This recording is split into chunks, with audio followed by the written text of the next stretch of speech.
Good morning, ladies and gentlemen. Good morning.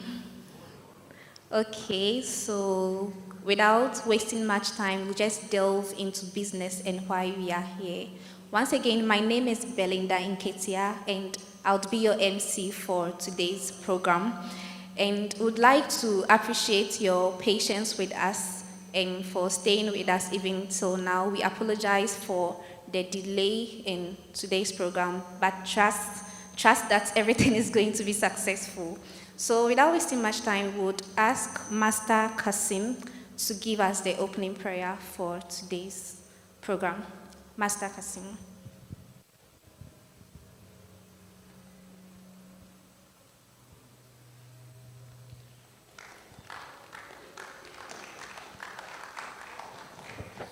All right. Good morning, everyone.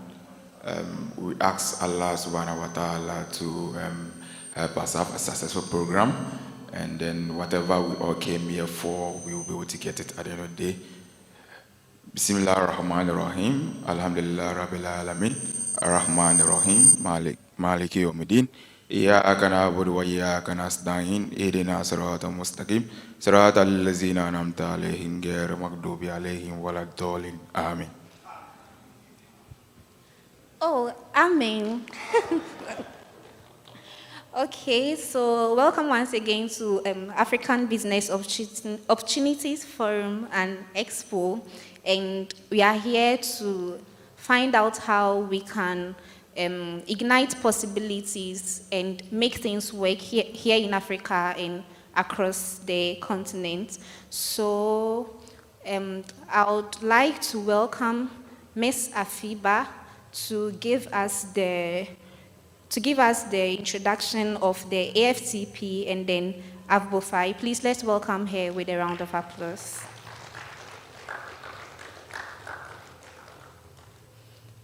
As she takes the stage, we'd like to acknowledge our partners. We have African Transformation Project, we have Ghana Tourism Authority, we have Ghana Investment Promotion Center, we have Asana Pay, Beyond the Return, and then the Grow, Unite, Build Africa. That's GUBA, their diaspora network. Ms. Afiba, over to you.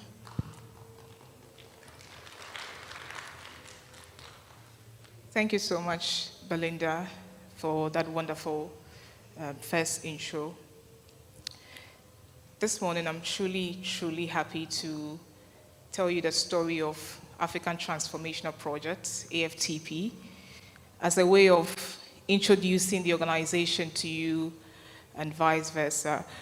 But first, I believe it's proper that we welcome each other. So on behalf of AfTP, I would like to officially welcome all of you once again for honoring our invitation to be in this auditorium for today's event.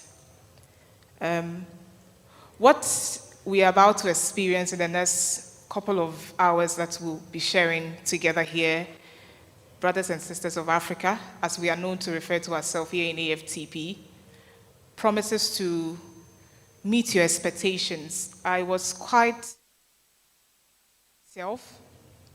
at the very early stages when we began sharing why we are here.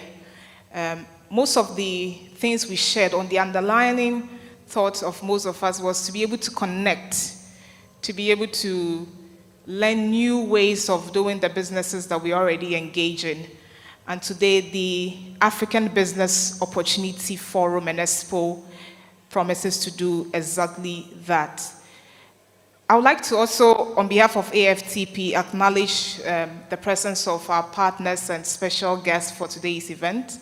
We have the Ghana Tourism Authority as a partner for today's event. Kindly give them a round of applause on our behalf. And the Institute of Solution Engineering is one of the organizations that has been a long partner of AfTP in its quest to transform Africa. We also have the Ghana Investment and Promotion Center as a partner for today's event. Their team is here. Kindly give them a warm applause.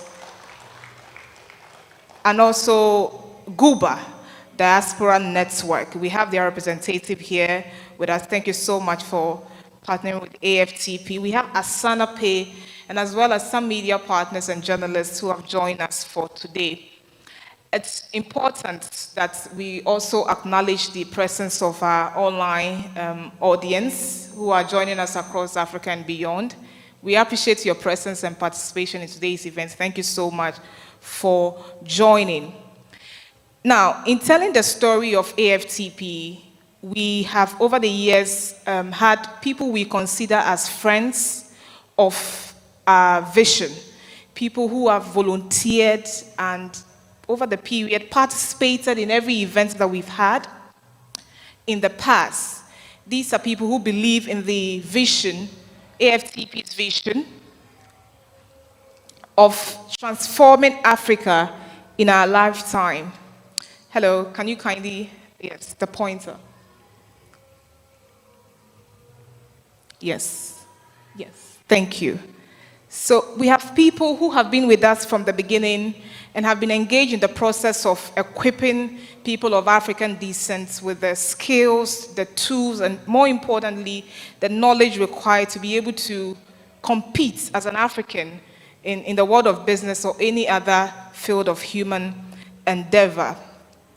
In AfTP's resolve to do exactly this, we are guided by three conceptual strategies that has guided us over the period.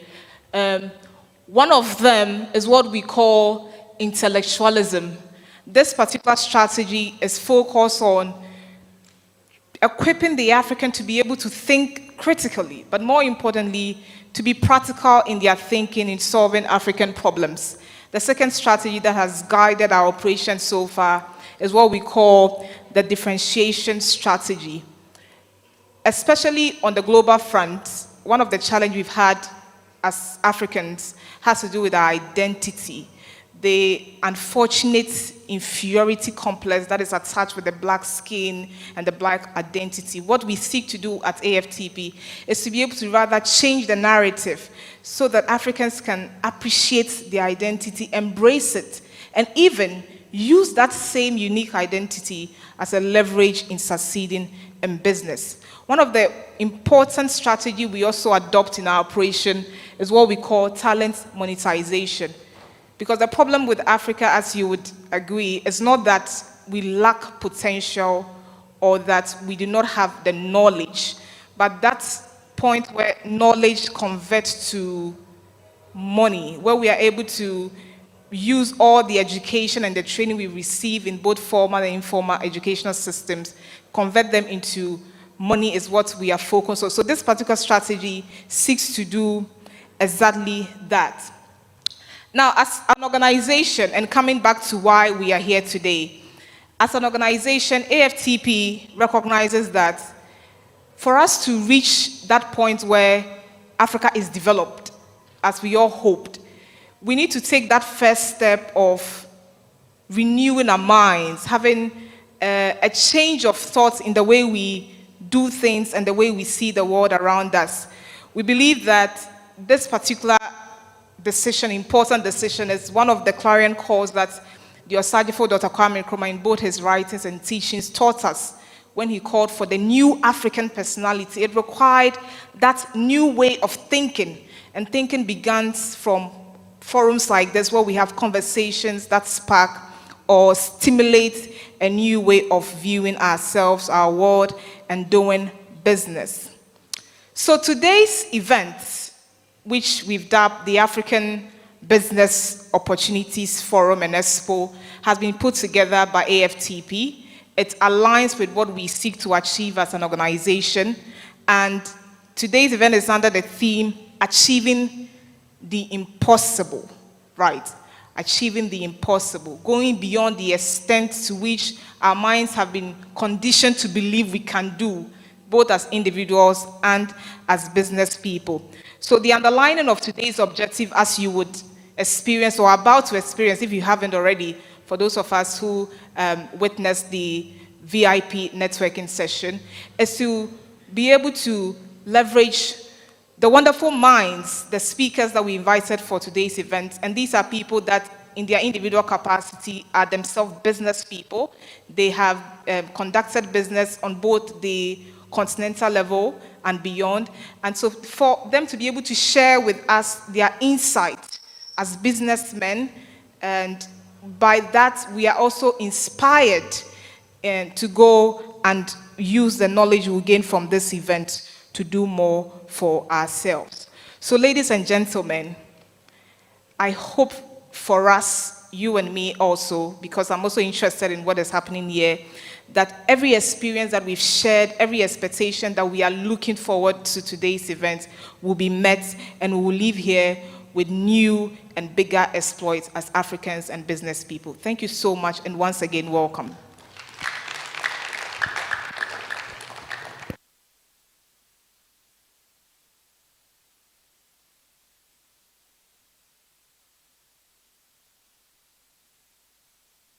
Thank you so much, Ms. Afiba, for the enlightenment. And I believe with the presentation, we are geared up for today's program. Can I get a snap if you are ready for today's program? Okay, so without wasting much time, we would like to invite our first speaker. And like she rightly said, the theme for today's program is achieving the impossible. We have this belief that nature actually favors the audacious. If you have this mindset that you can actually go beyond what everyone just says, then nature definitely is going to favor you. So our first speaker is the Chief Executive Officer of the African Trade Academy, a Pan-African organization building capacity of Africa's public and private sector. They take advantage of national, regional, continental, and global trade opportunities. Our speaker has over 15 years' experience spanning trade policy and investment promotion. He's a trade facilitator.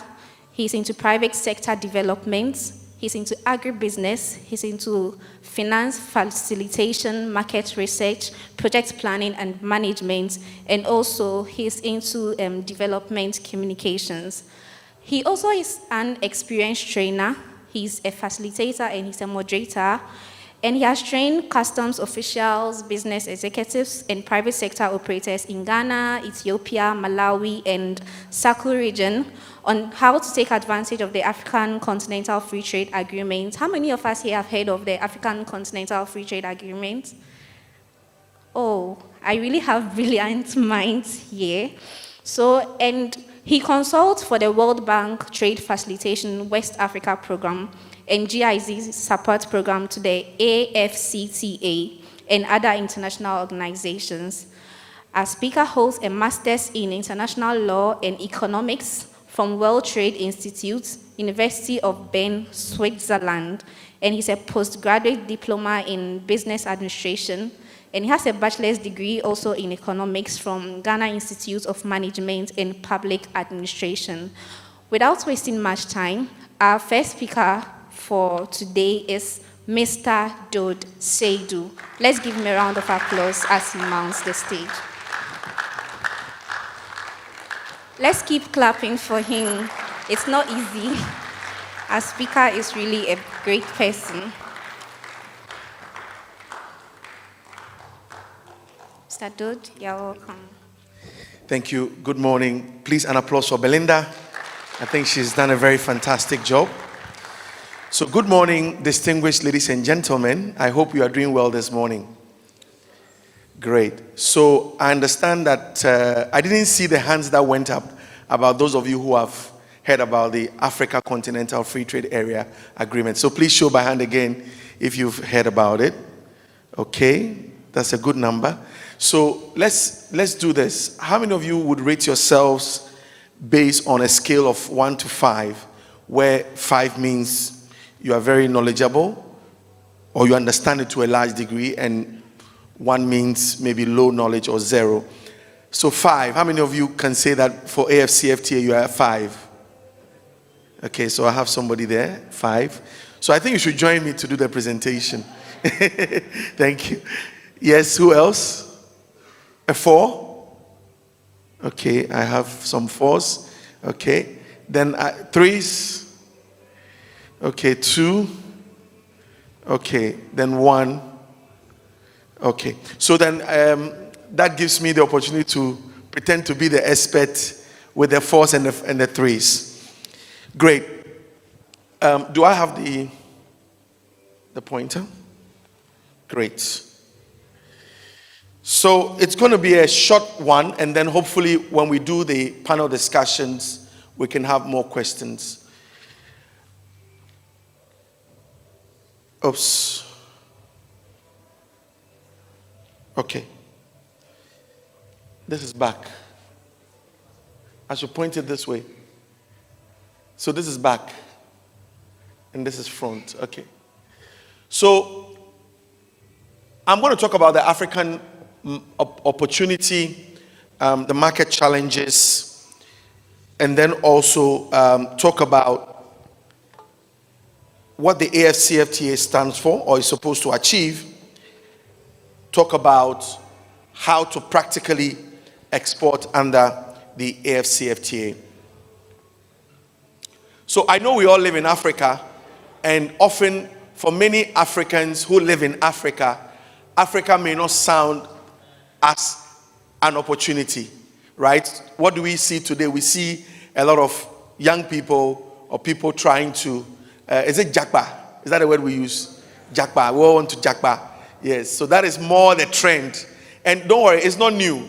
When I was younger than this, about 20 years younger than this, it was still the ish. If you haven't been anywhere, then it's like you don't know anything. And if you have been somewhere, you are something. I mean, somewhere outside of Africa.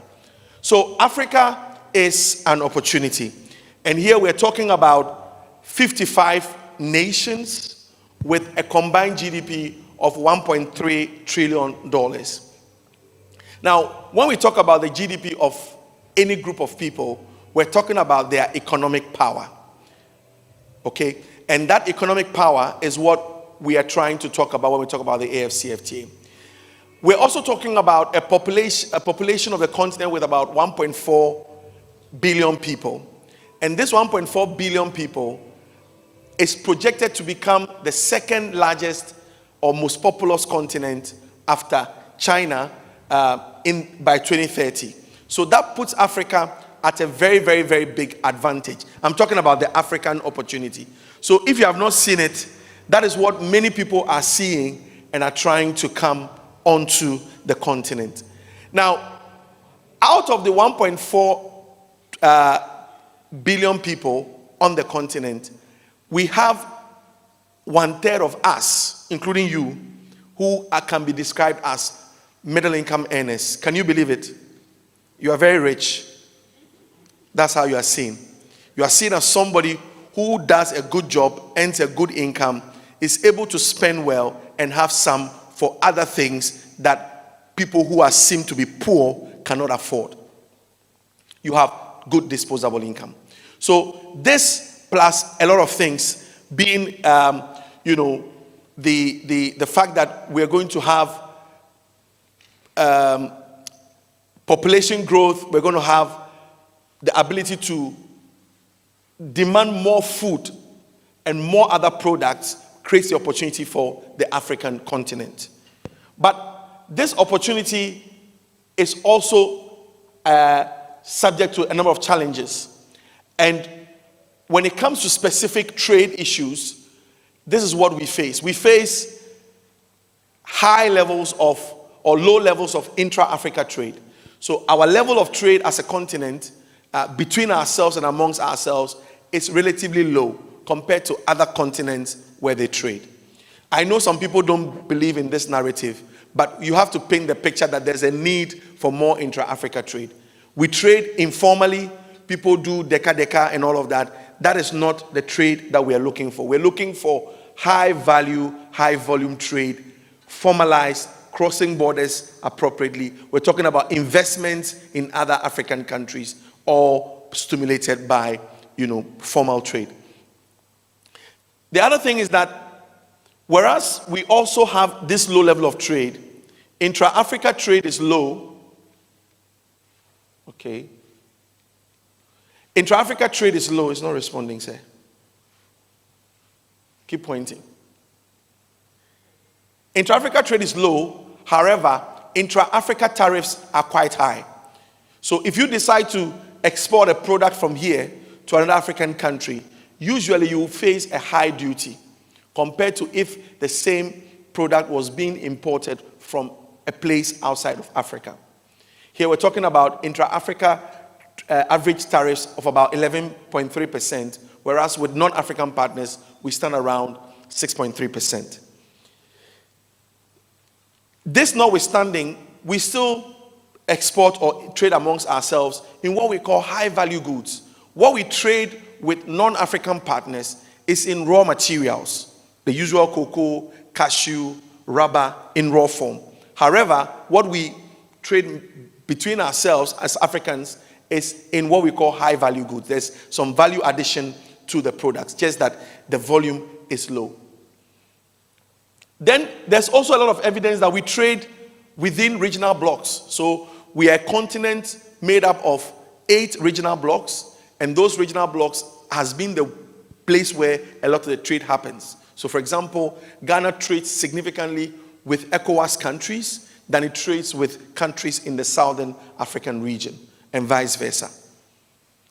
And thirdly, we have a lot of other debilitating factors. I've mentioned informal cross-border trade.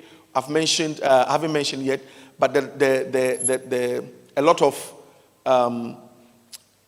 logistical challenges if you want to move goods across Africa, plus more. So what was the solution that was proposed? To take a continent fragmented, broken down, we are one continent, but 55 countries. To take a continent like this and transform it to the one on the right,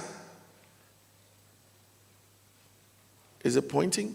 To go from here to this. Because this, though it's colorful, is difficult to work. Though it's colorful, it's difficult to move from here to there, and across. Whether it's by road, by air, by sea, whatever means you decide to move is very difficult. It's very difficult to move this way also because there's a lot of other challenges. So the idea is to create a single market for goods and services. So basically have a continent without border. It doesn't mean the continent loses its countries. It just means the countries on the continent don't have the borders that we know it has today. Is to reduce and eliminate intra-Africa tariffs. So remember, I showed you the problem. We have a lot of high tariffs between us. So bring the tariffs down so that when the goods move, the goods will not be expensive to be sold. Then there are other barriers, be it the corruption at the border, be it the language issues, be it the lack of common currency or currency exchanges. All of these are envisaged to be developed and then to be removed, and then also address the issue of facilitating free movement of people and capital, because goods may be able to move, but how far can goods move if people cannot go along? So that is the proposed solution of the AfCFTA. So if somebody asks what's the AfCFTA, the long-term vision is to have a continent free of borders and barriers that allows free movement of people, capital, and goods. So in 2018, Kigali, our African leaders decided to come up with this agreement, which has been signed by 54 countries and has been ratified as we speak by 47 countries. So signing is just an in-principle indication that you are interested. And ratifying is a process where you decide to accept responsibilities for implementing an international agreement. So the AfCFTA addresses a number of objectives, but the two key ones is what is highlighted here, is to remove the duties and the non-duty issues on trade in goods and services. When goods move, they often apply duties to them. or other non-tariff measures, which includes the requirement to have, let's say, for example, a phytosanitary certificate, to have a certificate of conformity. These are not to be removed per se, but at least to be simplified so that when the goods are moving, we know they are safe to be used. Then to also enable us to trade in services. So not just in goods, but in services. If you are in the service industry, the AfCFTA gives you that opportunity. So I mentioned that 47 countries have ratified. Out of 54, we have 55 countries. 54 have signed, 47 have ratified. These are the 47 countries that have ratified. What does this mean for you? This means that these are the countries that you can actually export or import from in Africa. If a country has not ratified, they will not be able to offer you the benefits of the AfCFTA.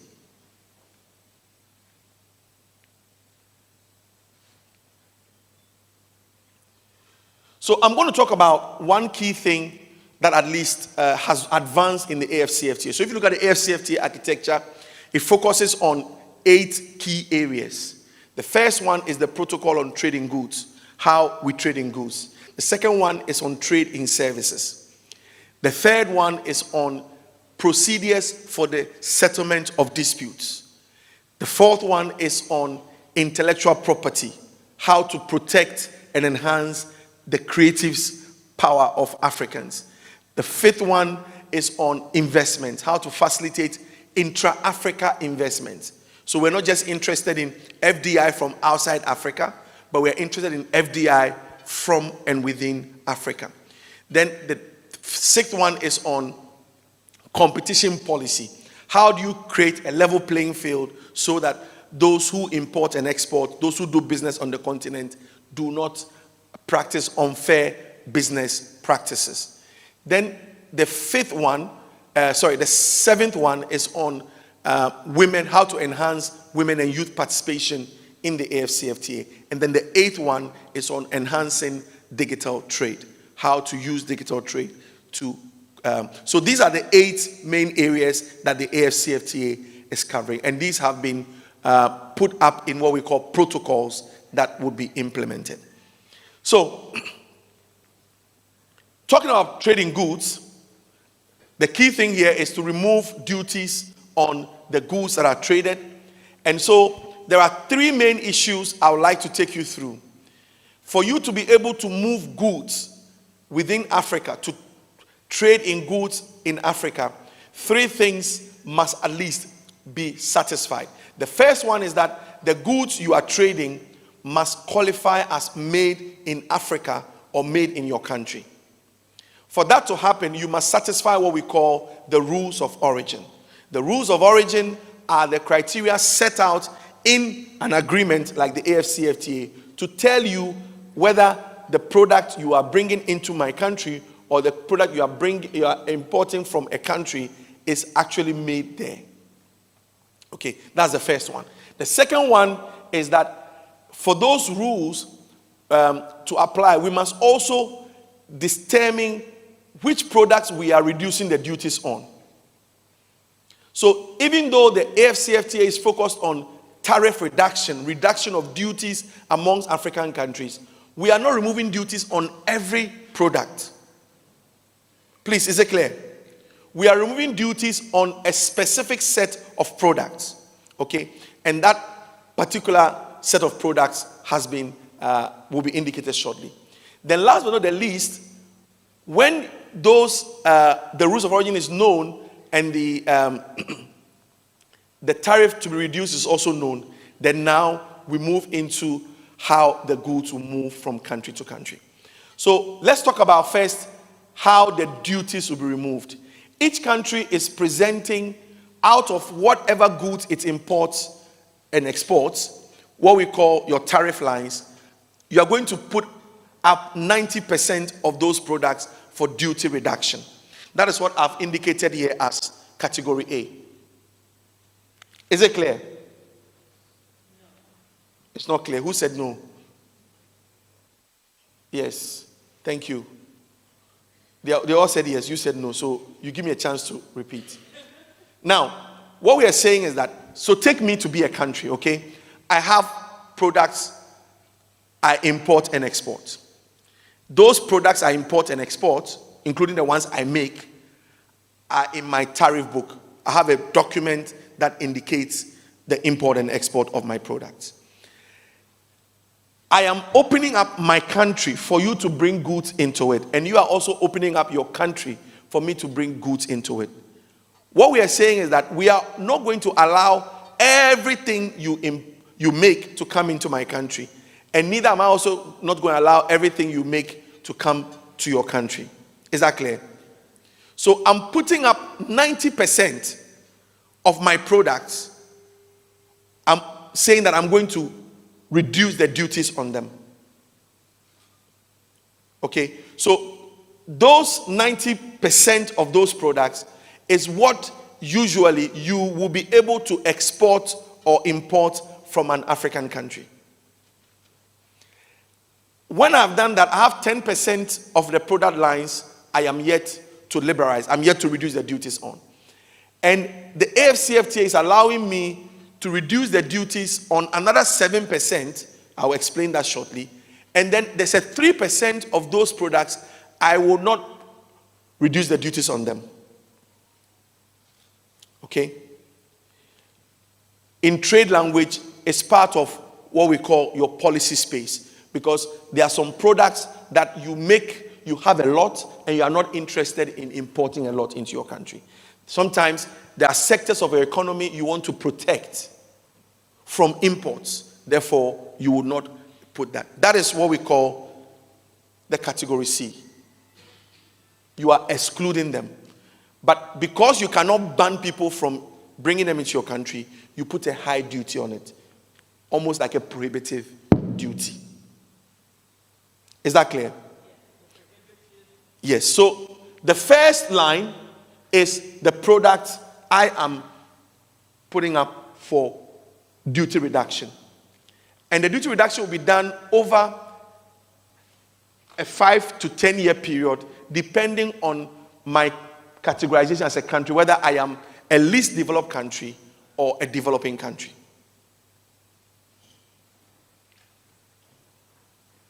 So, what does it mean? What it means is that if you are in this room and you are interested in taking advantage of the AfCFTA, the first question to ask yourself will be, the product I am intending to export, the country I'm sending it to, where is that product? If the product is in category A, you should expect that the duty will be reducing. If the product is in category B, the duty reduction will happen several years down the line. And if the product is in category C, you should expect that the duty will not be reduced. So, for example, the other day we were doing a training like this, a discussion like this, and they decided to look up the export of, let's say, wine to Egypt. Egypt has put almost a 500% duty on wine imports into Egypt. That is an example of something here. For example, Ghana can put cocoa. Don't we have enough cocoa? Do we need to import cocoa? No. So perhaps we could put whatever we have enough of here. Okay. If, for example, we want to allow the import of, let's say, sugar, because we need sugar to put into the making of other things, pharmaceuticals and all of that, then we'll put it in A. What it means is that sugar import duties may be low. It's just an example. Okay. So I'm focusing on you because if you are looking at exporting under the AfCFTA, that's the question you should ask. I'm going to Malawi. I'm taking a product to Malawi. What is the duty Malawi will charge? It will be based on where they place it. If it's in A, it may be, the duty will be lower. If it's in B, it's going to take a longer time for them to reduce the duty. If it's in C, it may be a prohibitive duty. Is that clear? Okay. Now, I also spoke about the rules of origin. The rules of origin is the criteria used by trade agreements and customs officers to determine whether your product is made in your country. How do we know if the product you are bringing is indeed made in your country? There are two main ways. The first way is what we call the product must satisfy a criteria that the product was wholly available or wholly made in your country. So if the product was made without any inputs from any other country, then we say the product qualifies. So let's say I want to export, what do you call it? Aigbe biscuit. The one they sell at Sugakope. How do you call it? Oh, that biscuit, if you take it with coffee, is very nice. It's better than digestive. What's the name of that biscuit? Please, you don't know the biscuit. Are you not Ghanaians? Akpo. Akpono. Yes. If you're my friend and you go in that direction, buy some for me. And then when you bring it, we'll take coffee together. So let's say I want to make, I understand it's made from cassava. Good. So if I grow the cassava somewhere in the Volta region or Bono region and then make that type of biscuit, of course, assuming I use honey to sweeten it and there's no other additive. So let's start with the first step. So first, the cassava. So let's say I'm exporting cassava, raw cassava. Because the cassava is wholly grown in Ghana, it qualifies. If I transform the cassava to gari, right, it qualifies, right? Or cassava flour, it qualifies. And if I make a biscuit and I use sugar, and the sugar is not imported but made in Ghana, the sugar and the milk that goes into that biscuit, they all qualify. Are you okay? So that will be the first one. We call it wholly obtained. The second one is that I can import products from outside of Ghana provided it meets two conditions. Number one, I can import from other African countries who have signed the AfCFTA.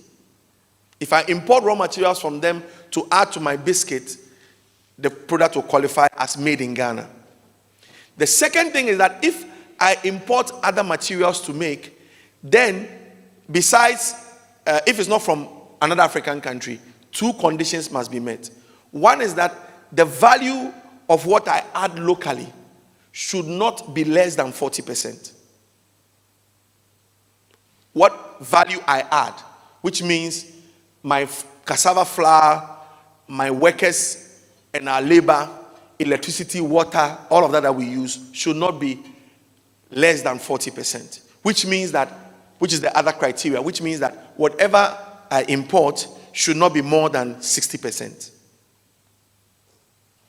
Is that clear? Okay, only one person said yes, sir. So, what does it mean? What it means is that if you are a maker of a product that you import things to make, you should meet a minimum local value addition of 40%. And then whatever you import should not exceed 60%. If it exceeds 60% of the ex-works price, then your product will not qualify as made in Ghana. Somebody will say, why? Why is this important? It's important because the idea of the trade agreement is to spur industrialization. If I know that I have to add value locally of 40%, it will stir me to, number one, add more value. So for example, if I only rebag, let's say I import products from anywhere else other than Africa, and I just put them in bags, what have I done? Have I industrialized? If I buy oil from somewhere else and I just recan, is that business?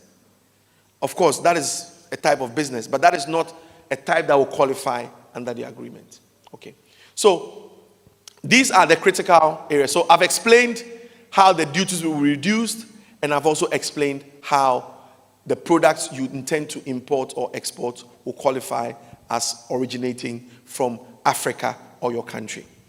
So I'm seeing Afima standing up, so I think my time is almost up. So what are the opportunities I would like to leave with you? 4 main sectors. Agriculture, yes. Africa still produces or still needs food. Our import bill of food is still high. About a month ago, or 2 months ago, India decided to put a temporary ban on certain types of basmati rice exports across the world. Now, we as Ghana, for example, we import over $500 million of rice a year. There's rice in other African countries we can import.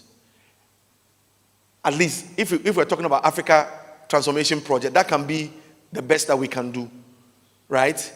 Because it's not just about closing your country to other imports.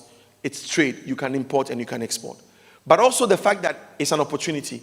And here we're talking about the value chain. So you don't need to be the farmer, the harvester, the miller.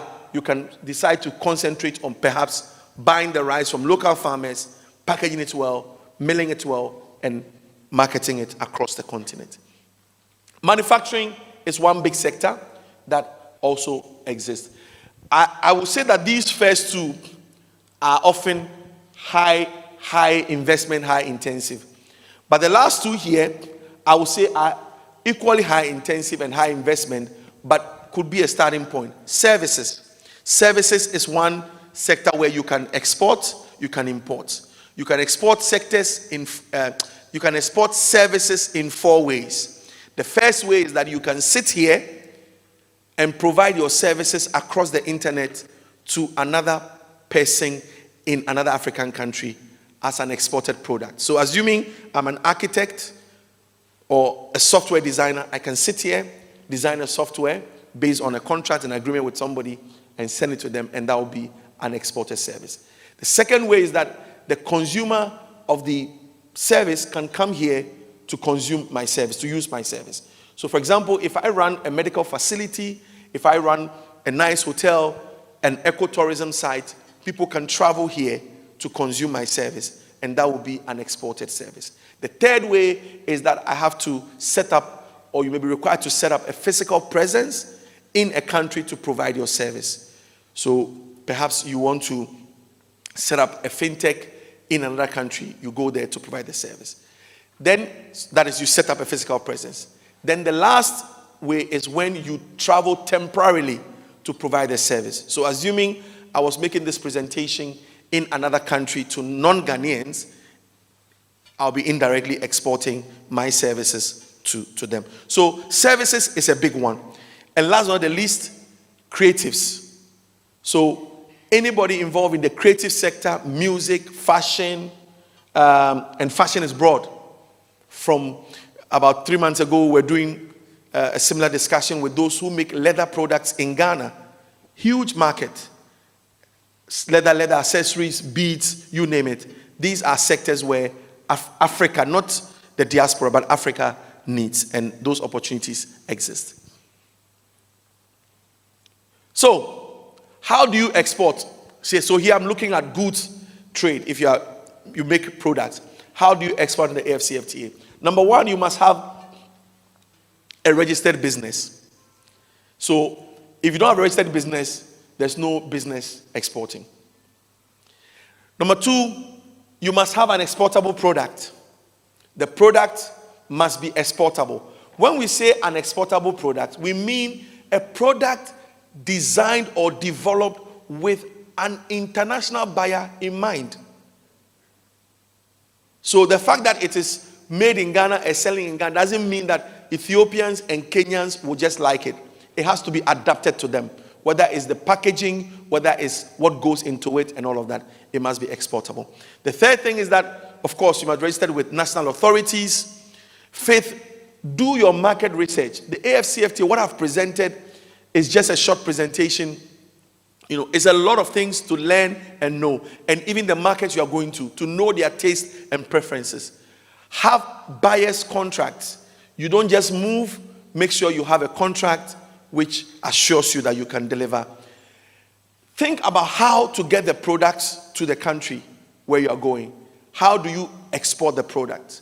What are the means by which your products will get to the destination you have in mind? Now, beyond that, also have knowledge of the tariff and the non-tariff barriers. So what are the barriers or the challenges I'm likely to face? I recommend to you that you visit the Africa Trade Observatory website of the AfCFTA to learn more about some of the tariffs and non-tariff barriers that could exist in the countries you go to. Now, once you've got all of this and you have your product, get your certificate of origin. Every product must move with a certificate that indicates that your product qualifies as made in your country. Then, with that, you add it to your product, and then you are good to go. When you are successful, ask your buyer to pay through the Pan-African payment and settlement system. Thank you very much. I hope I've been of help to you in the time.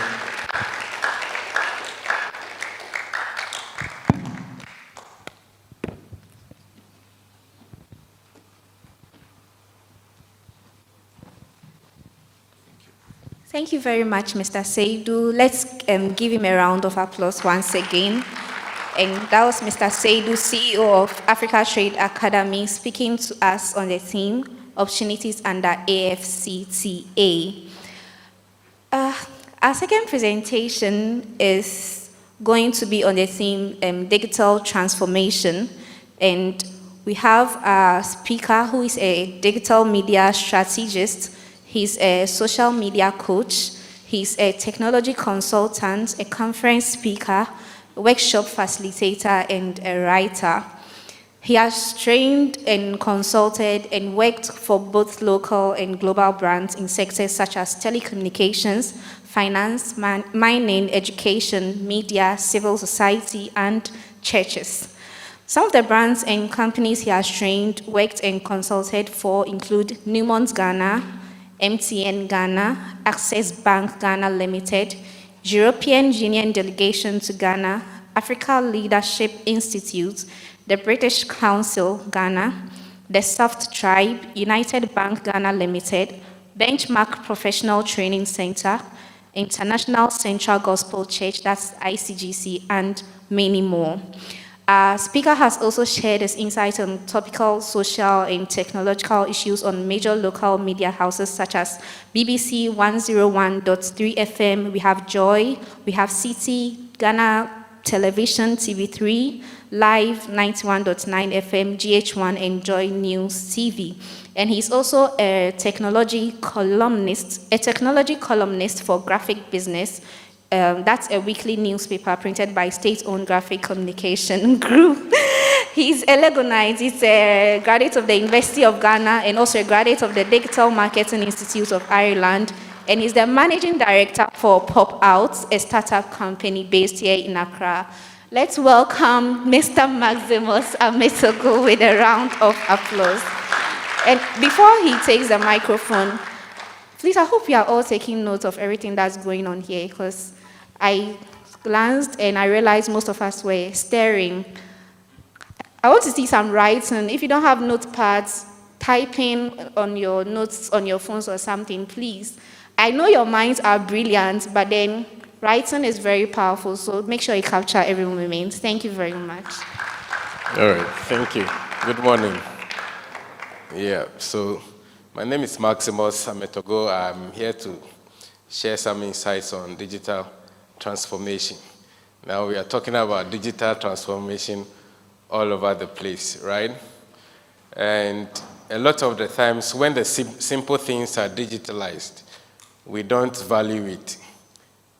Okay, equally even your business. Those days when you go to the post office to go and post letters, if you had done some before, now you sit here, you can send WhatsApp to somebody in the USA, and then somebody will request for a price of your product right here, and then you can push the information to the person, and they can send you Momo, and then you instruct an Uber driver to go and deliver the thing to them, and you are still here. But sometimes you forget that we have to do everything physically. Okay, so I will talk about some of the digital transformation tools and channels that we can use as a business. And let's not forget the benefit and the convenience it brings. Yesterday we were talking about where you go and buy ECG, your light, you want to pay for your power, it goes off and you have to go to their office. right? And go and queue. That's the first thing.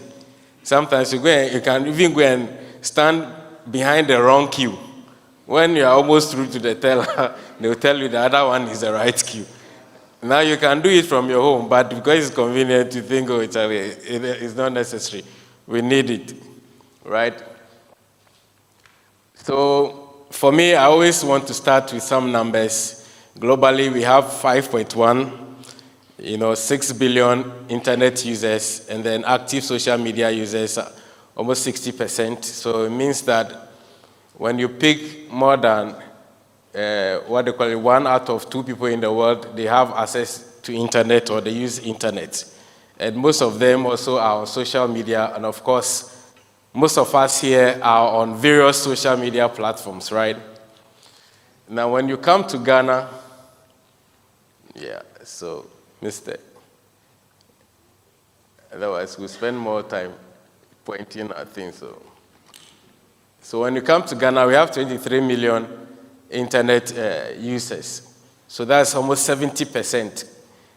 It must run parallel to the global, number. And we have 6.6 million social media users. These are active users. These are not people who created an account and forgot about it 2 years ago. These are people who use social media actively on a monthly basis, right? So for a business, this is your market. And these are not just non-existent beings. These are humans who have social media accounts. And I always say that when you are talking about social media, as a business, you are not interested in likes and followers, right? Or followers or fans. You are interested in customers, right? So these are your customers. You should be thinking like that. So if somebody is saying, I want to increase the followers on my Facebook page and Twitter page, that's a wrong, way to go. You want more customers, not more likes. You are not a celebrity. You're a business person. Okay, so this. Otherwise, I'll use my phone. Okay, so see, these are some numbers. So WhatsApp, by the digital report on Ghana, we have over 83% of internet users in Ghana on WhatsApp. So that's 19 million WhatsApp contacts. How many of us run businesses on WhatsApp? Right. How many of us don't? But that will be the news, right? So we have 5.5 million Facebook users, 1.7 million Instagram users. We have 1.1 Twitter, and then LinkedIn 2.1. A lot of the people have moved to LinkedIn. Wannabe CEOs, they don't want to be on Facebook. They want to be CEOs and entrepreneurs. So actually, Facebook has lost almost 2 million followers the past 2 years in Ghana. They don't know what exactly the issue is. Right. Okay. So a lot of people are moving in that direction. Now, so for digital channels, the number one I want to mention is your website. You need to have an official online estate, that's how we call it, for a business. So you need to have a basic website.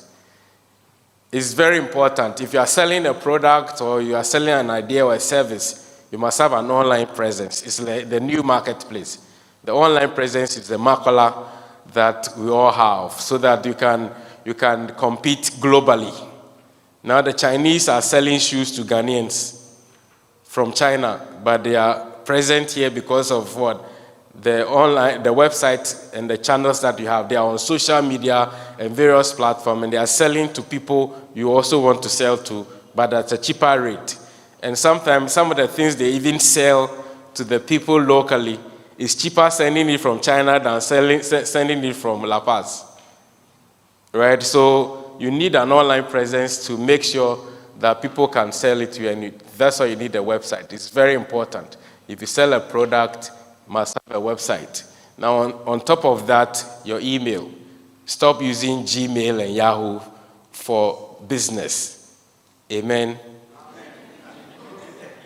So sometimes when you go and pay for the domain, it's not that expensive.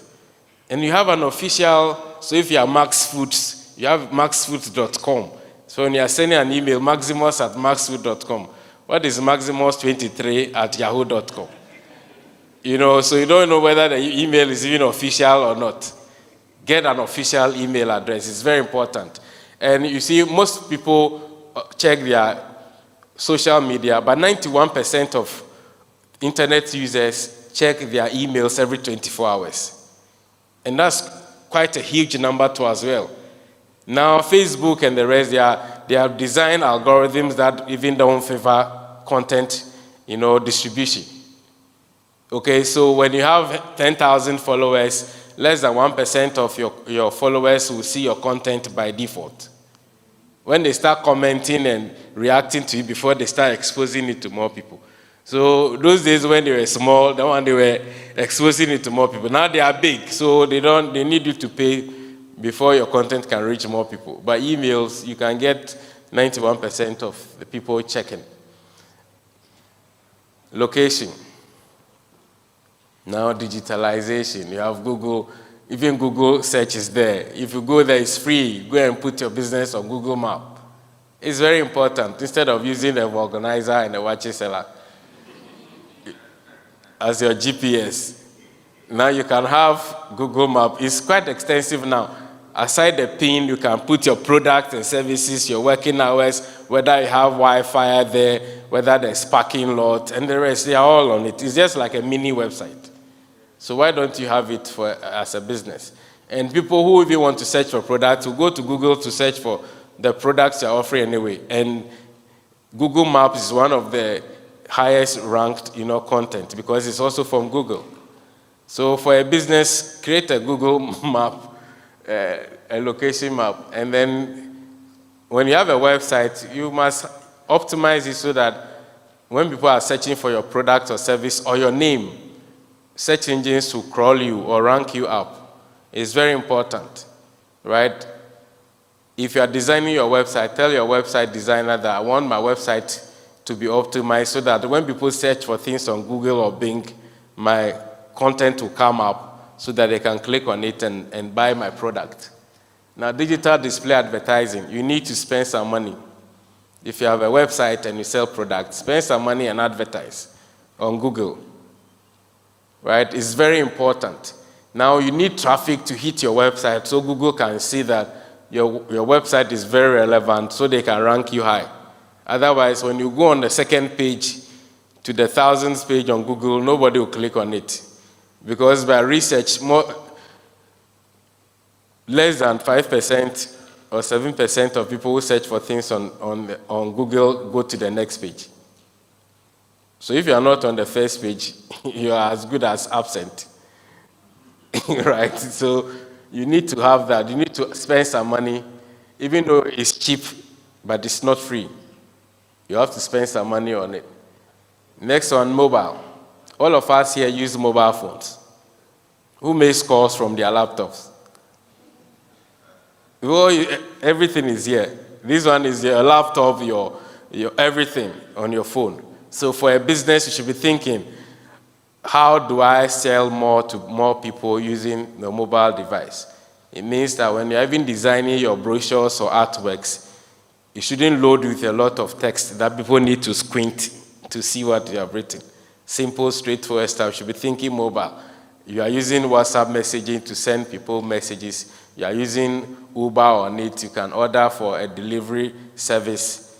Everything is running on it. You can send SMS to your customers and say your product is ready. Should it deliver it to you? And you can tell a taxi driver in your area or an Uber person to go and deliver it on your behalf, all running on your mobile phone. The magic is on mobile. So this is a simple, an insurance company want us to watch the video.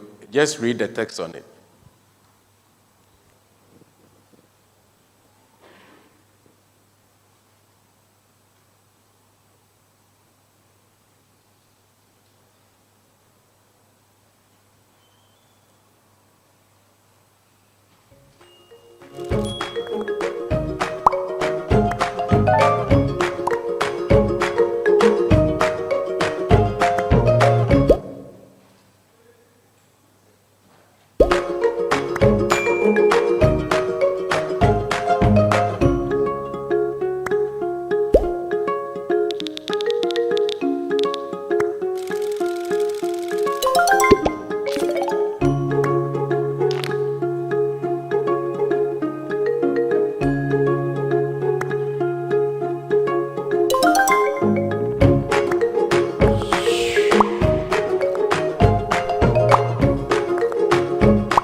See where some people have reached. This is 7 years ago. In the US, they are running insurance on your phone. The company runs on the phone. It's AI. As for AI, we won't talk about it now because let's finish with the basics first, right? So the next one is content marketing. So what do people write about you? And sometimes research shows that only 14% of customers believe in advertising. Over 80% trust or buy based on peer recommendation. That's why a lot of people are using social media. So why don't you get bloggers to write about your product? It's another way of advertising, but indirectly. So you get bloggers to write about it. So for example, if Nike were to sell shoes and they realize they are doing too many billboards and spending too much money on TV ads and it's not working, they'll go and pay bloggers and say, okay, I jog. So, okay, join me every 5 a.m. so that we'll do exercise in the gym. Then you see me wearing my Nike boots and things with the camera showing the Nike icon without me saying anything. They've paid me to do that. But you see Nike shoe and think that the exercising must go with a Nike shoe. It's a form of content marketing. And that's why a lot of bloggers make money from that. They are paid to tell you about products and tell you stories about products, right? So it's very important to also use content to sell your product. We do that on social media, but a lot of the times it's all promotional. Every time you are selling something, But social media, I'll talk about that, maybe I won't bother you. But content is very key. Let's use content to tell our story and sell. Now, social media is the king of media for every business. Now, a shop in La Paz can sell to the whole world because they can create an Instagram page or a Facebook page, put their products on it, promote it amongst their contacts, and the next moment they are selling all over Accra and the country, and they are sending things to people and they are buying, right? Social media is very key. It's very affordable. You have a lot of people using these platforms, and it doesn't demand a lot of, investment. It's free, but it's not cheap. It's free, but it's not cheap. It's free. Yeah, so because a lot of the times the businesses will go and say, oh, create Facebook page for me. Why are people not liking my post? They are not seeing my post. It's money. When Facebook sees money, you're supposed to see your customers, right? So you need to invest in that. And most of the times, social media is for building relationships first, before selling products. But we are using it to sell products first, and it's not working. So you build customer relation. That's why I talked about the content. If you are selling chocolates or selling shoes or bags, write content about how maybe I can dress up, how I can, various type of shoes for various events, shoes for students, shoes for this. Educate me about shoes so that when you are selling shoes to me, I will even trust your judgment in buying the shoe from you than every time 20% discount. People they are not just people don't buy because the price is cheaper. So when you build relationship with them, if you are selling food, tell stories about how you prepare your food, where you source it from, the ingredients you use, how you prepare it, how you serve it, how you make sure nobody is food poisoned and all that. Then they will trust your food. That's how social media works. You say you tell before you sell. That's how we say it. You socialize before you commercialize. But we are using social media like the way we do traditional media, always selling. Let's think in a different paradigm. Now, next one, you see my digital. Okay, so the most popular social media, of course, WhatsApp, Facebook, they'll give you the presentation, so you see that. Instagram and Telegram, and then you have the TikToks and Twitter and the rest, following. So communication. There's no need to always have cellular calls. Now we have Zoom, Google Meet, and the rest, where you can have meetings with your workers, you can have meetings with your suppliers, you can have meetings with your board members or whoever using Zoom and the rest. And you can even train people. If people want to learn about your industry, you can start doing training. If somebody wants to learn about snail farming or whatever, you can do it on Zoom. Anybody who wants to do it, they pay you some money, you put all of them on Zoom, and you show them videos, and you do presentation to them, you are making money. It's all part of the business. Now, file sharing, I'm sure most of you use Google Drive and things already. So put your brochure in these platforms. So somebody calls, Maximus, do you have a brochure of your company profile? Oh, can you send me your email? No, I have it on Google Drive. I will just push you the link right now for you to download. I have my products on a Google Drive. So if somebody wants my catalog, I send you the link. You store all those things real time online, and it makes it easier for you. QR codes. How many of us have QR codes? Fantastic. So it's one of the new features. So even now we can use it for payment in Ghana. Can you imagine going to buy a product, you scan it, and you make payment? It was like a dream some few years ago. But now you can have that. So even your complimentary card, maybe most of your content or your website or the rest, you can do it QR code. I scan it, it takes me to your website. I don't need to be typing and making mistakes.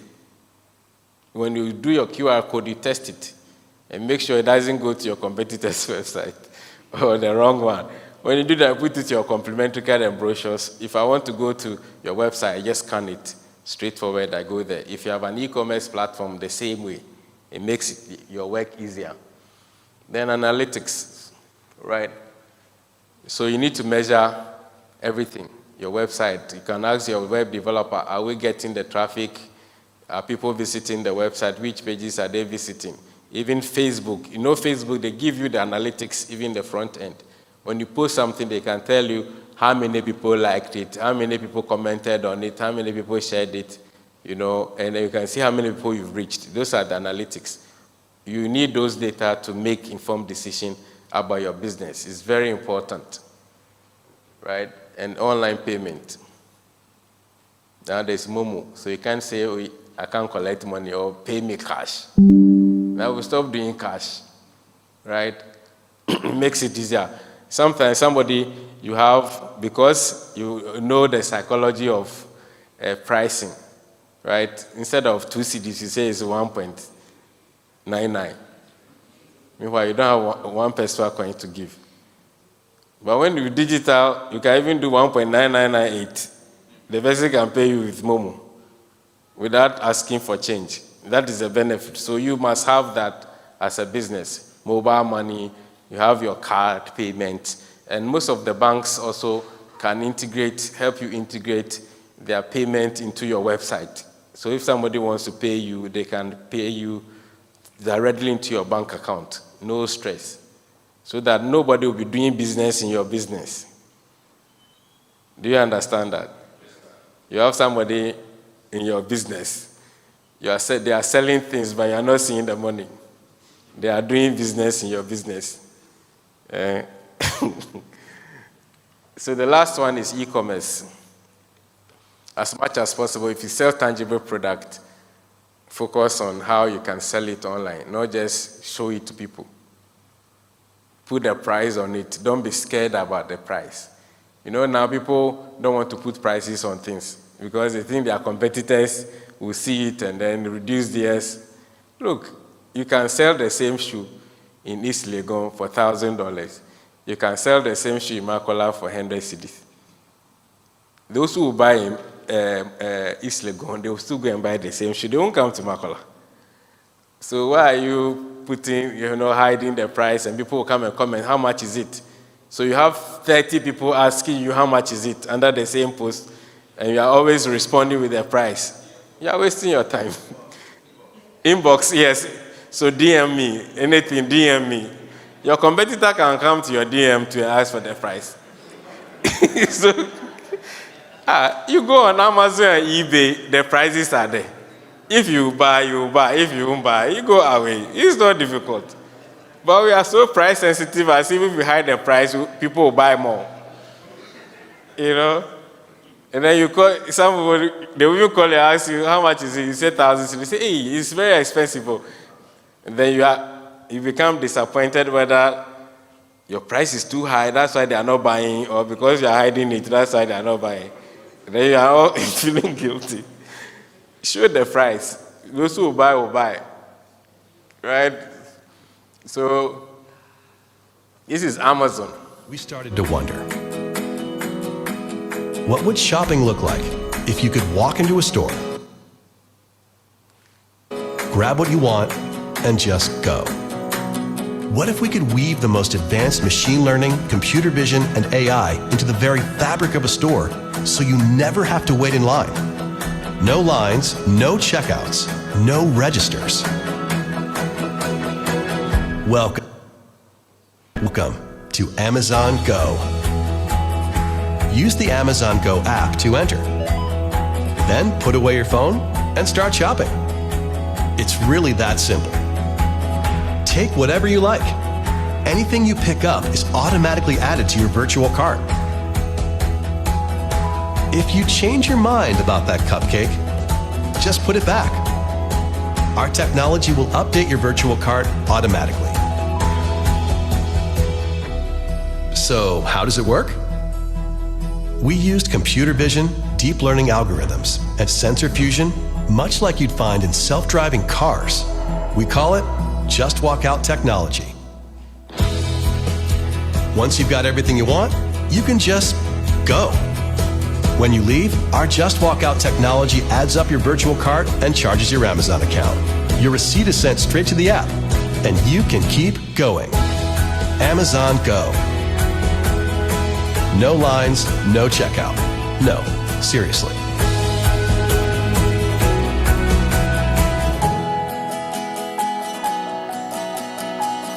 So they started this 2017. How many years ago? And you are still doing social media and this. You see, so that's where the world is heading. So disruptions will come in the space. And a lot of things are changing.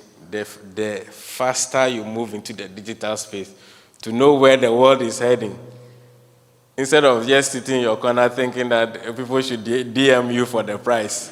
When people have moved on, your business. So in conclusion, digital tools will transform your business processes and enhance efficiency. And the future is digital driven. That is where the world is heading. Everything is going into the internet. Everything is going to the digital space. And for businesses, you can't say you won't go there.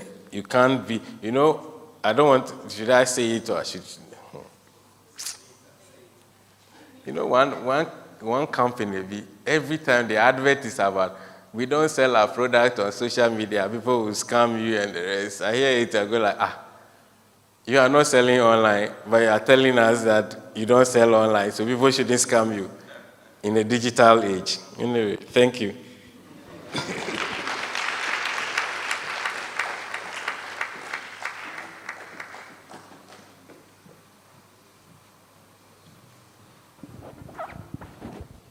Thank you very much, Mr. Metogo.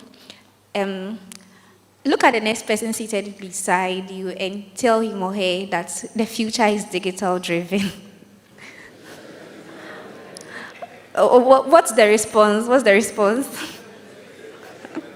Of course, the future is digital driven. If you don't accustom yourself to now, you lag behind and that'll be a loss.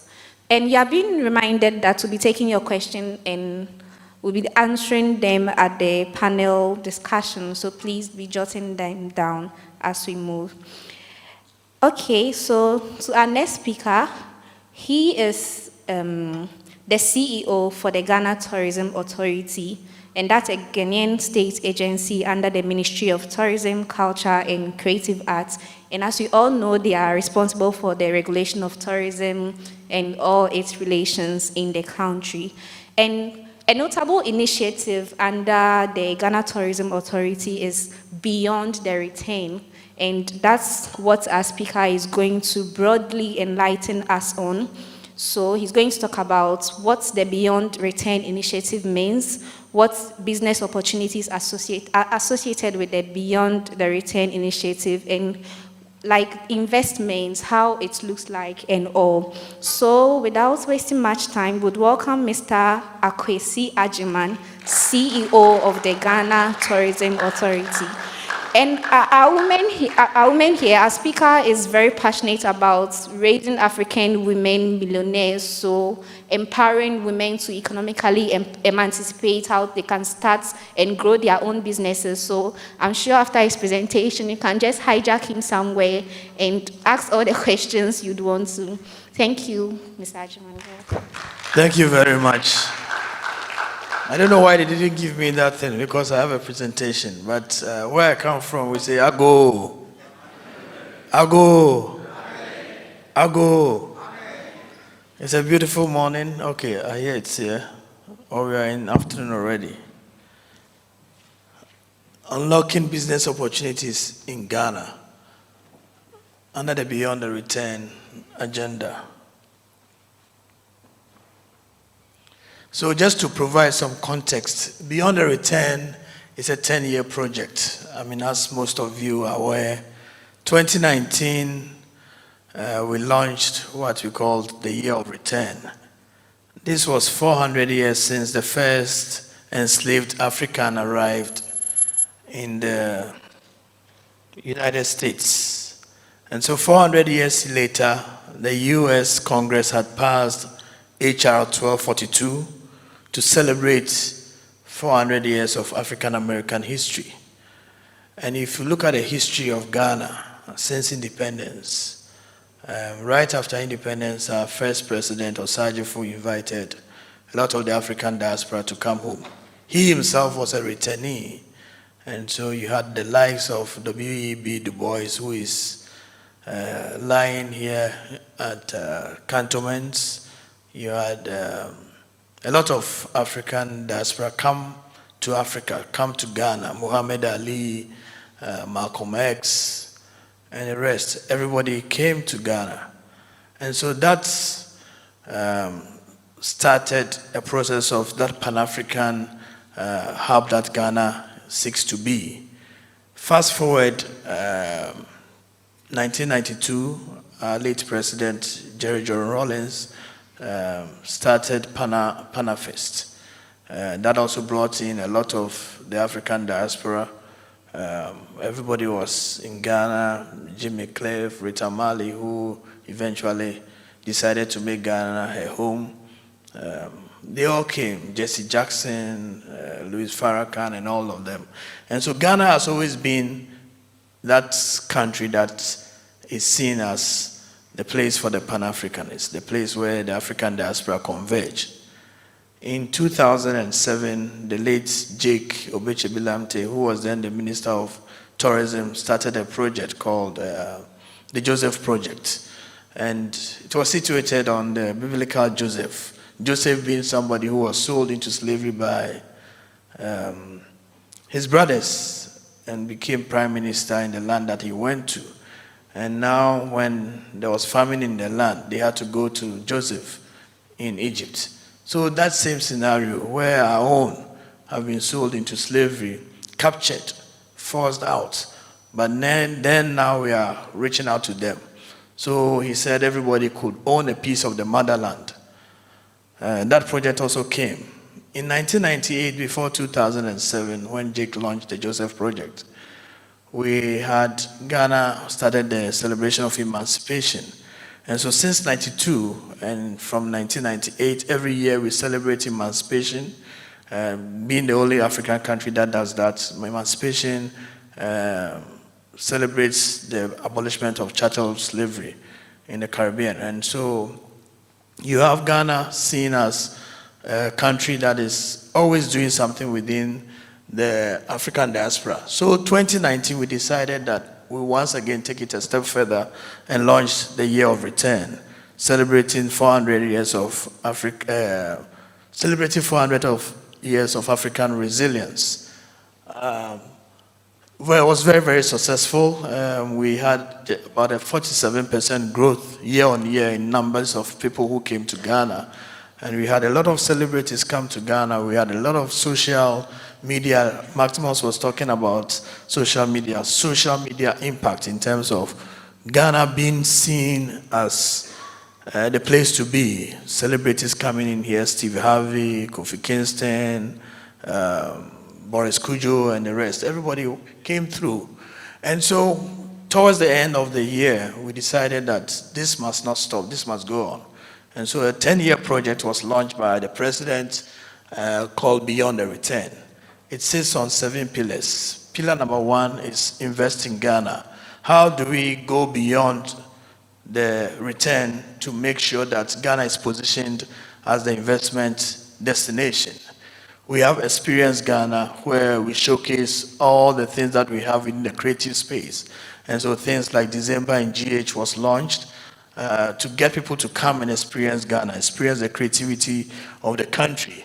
We have the diaspora pathway to Ghana. How do we make sure that people who are out there and want to come back to Ghana, either to be citizens or to get a visa to come to Ghana, have an easy pathway? And so things like what we just recently did, the visa on arrival, e-visa, and all those things are things that we are doing to ease the pathway for the African diaspora to come back to Ghana. Within the period 2019, about 126 diaspora were given citizenships. Last year, about 105.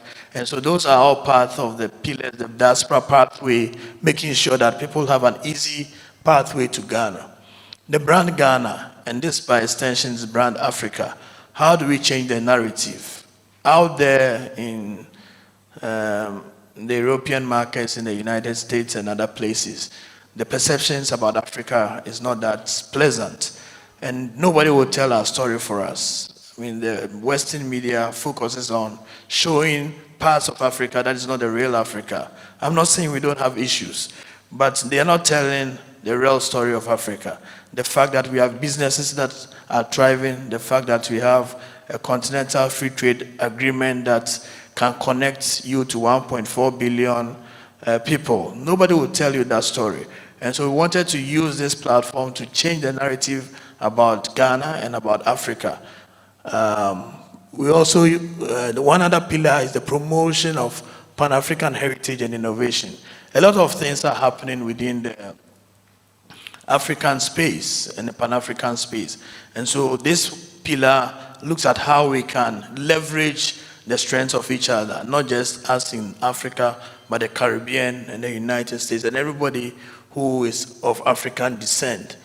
Give Back Ghana is more of the community service aspect of the return. We have people who have come in, want to do something within the society, but many a times there are no proper channels for these things to be done.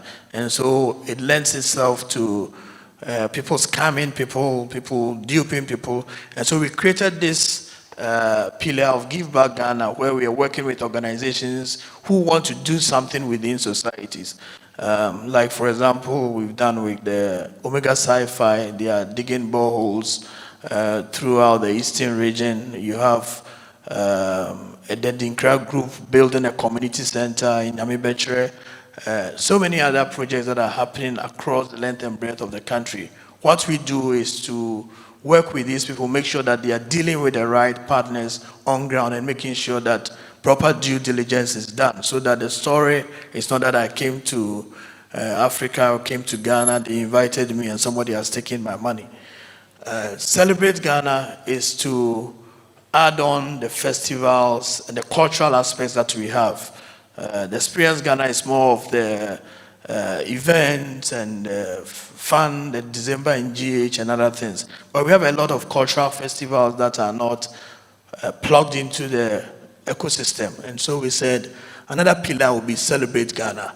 So the whole idea is to promote investments, entrepreneurship and innovation in the country by encouraging diasporans and foreigners alike to explore business and investment opportunities in Ghana.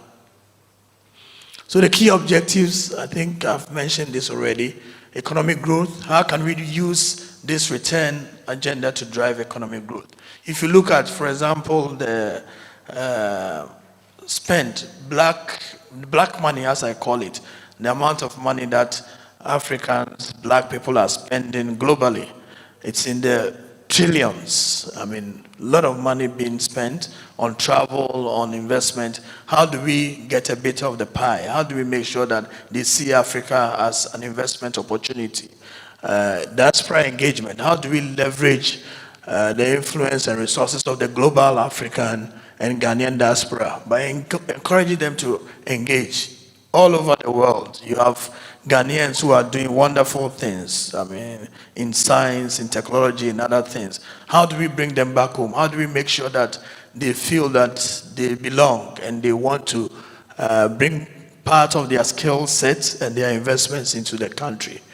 Tourism development. We wanted to use the return to position Ghana as a top tourist destination. And over the last 4 years, almost every influential media has mentioned Ghana as either part of the top 10 or top 20 destinations to visit. Whether it's CNN, whether it's BBC, whatever they talk about, always Ghana is in the mix because we've been very consistent and deliberate in engaging partners and making sure that Ghana is not left out in the conversation when tourism comes in. And partnerships and collaboration. We believe that the world is a stage for partnerships now. And so the whole idea is that using the return, we can match and network businesses. The last month, for example, we were in Washington where we held the Ghana Week, and we took with us tour operators to meet with tour operators in the United States, making sure that there's that connection. I mean, people can network, people can partner, people can collaborate, and that's the only way that knowledge will be exchanged, skills can be transferred, and technological advancements can be shared among the people. So what are some of the business opportunities that are within this space? I mean, like I mentioned, we have been very consistent in growing the number of people coming to Ghana from about 500, 600,000 some years back. Now we're talking the millions. I mean, this year, for example, our target is to get 1.2 million visitors to come in. And once they come in, the number one thing people are talking about is we don't have enough hotel rooms. We don't have enough guest houses. We don't have enough facilities for them to stay in. So that is an easy opportunity. If you want to open a boutique hotel, maybe you have a little building somewhere, you can turn it into a guest house, and you are sure that because consistently people are coming in, you will get business. Tour operations. I mean, time was when people went on tours for sightseeing. That is before, it's a prehistoric times. Now nobody goes to a destination. I mean, yes, when you come, you want to see something, but people want to interact. They want some level of embedment with the destination. So cultural tours are happening. How many of you have done a Fulani dinner on a mat before? Fulani dinner on a mat? Not yet. You have. So please come and explain it to them. Please. Help us. Help us. If you can give him a mic. You know, all of us haven't done that. But that is an opportunity right there. People come in here, even within Accra, the number of experts or the number of us who can go and experience a dinner on a mat, a proper Fulani dinner on a mat. We haven't done it. But all we are looking at is, we want to go to Kakum, we want to go to the Kwame Nkrumah Mausoleum. Yes, it's good. But we have enough cultural assets, intangibles that we can share. So let's hear what the Fulani dinner on the mat is. Hello? So let's give it up to him. He's the only one who has done Fulani dinner on the mat. He deserves a prize after this.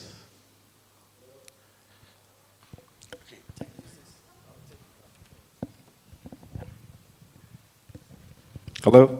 Okay, so it's it's a nice experience though, where a mat is laid very big, and then there are bowls placed on them at various sections where people gather around, in groups to eat.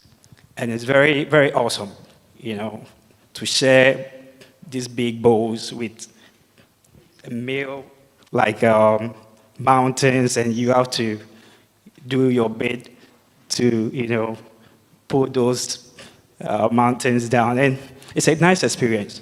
Yes, it's a nice experience. Thank you very much. But that was just to show you that when we talk about tourism and talking about cultural tours, there are so many things that you can think of. And so if you are here, you're thinking, okay, what is my next business? That's business for you. There are people who are doing real estate tours. People are coming to Ghana just to see the type of buildings that we have. So if you are sitting there waiting for somebody to build a tourist site or attraction for you, just take it easy. You can create your own tourist site and attraction for people. I've been in meetings where people are booking to come to Ghana for a real estate tour. It's $5,000 a trip, but people are buying into it because they've been here before. They've gone to Cape Coast, they've gone to Elmina, they've gone to Kakum. What next? What can you also create for them? People come here, they want to go to Makola. There are tours that are being organized at Makola, and people are making money out of that. So when you talk about opportunities, it's not always waiting for the million cities before you can start. I don't think you need more than 5,000 to start doing dinners on the mat, for the Fulani dinners on the mat, or showing people how to make jollof. You could set up your own jollof experience for people, and they will come. There are people here who do not, agri-tourism, for example. There are some factories in Ghana now, chocolate factories, that are organizing factory tours. And so if you're a young guy here who wants to do business, you could approach some of these factories and say, look, during your downtime, can I bring tourists to your place? And they will buy it, because that is also additional income for them, and for you, that is a way to start your business. So these are opportunities within that space. This December, we are expecting about 115,000 people to come. They are coming, people are coming for events like Afrofuture, Little Havana, Taste of Ghana, and other things. But in between these events, they have downtimes. They don't know where to go. They want to go somewhere. They want to do something. So think, and you can create something. We're also looking at charters. That is a bit of a heavy-duty business. As we've invited more people to come to Ghana, we've also seen that there are not enough flights. 2019, for example, people were flying to Cote d'Ivoire, to other places just to be able to come to Ghana, because all the flights were full. We cannot always attract new carriers to come, but we can do charters. And so that is also an opportunity that we are looking at.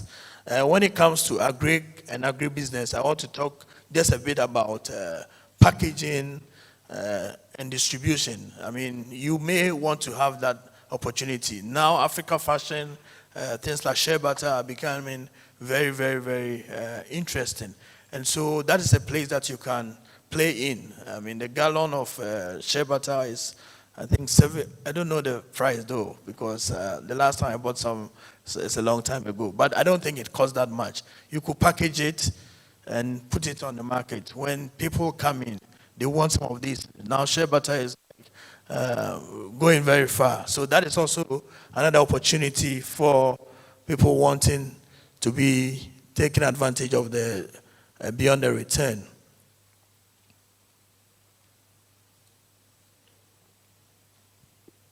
You see technology.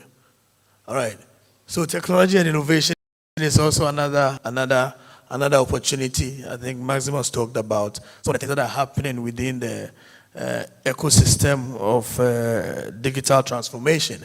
But looking at e-commerce, tech-based solutions are things that are happening. I mean, people want to come to Ghana. We've had instances where people are asking, I don't have enough information of your destination. So even within the tourism space, we have our own app, the Visit Ghana app, but that is not extensive enough. So that is an opportunity for you. That is an opportunity that you could take advantage of.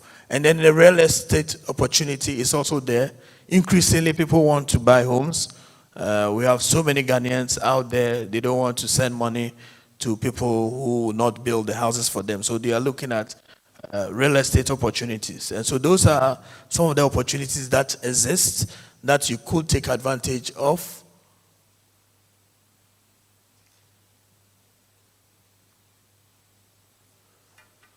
Okay, so small business segments. So for those of us with very limited budgets, you have your handicraft retail stores.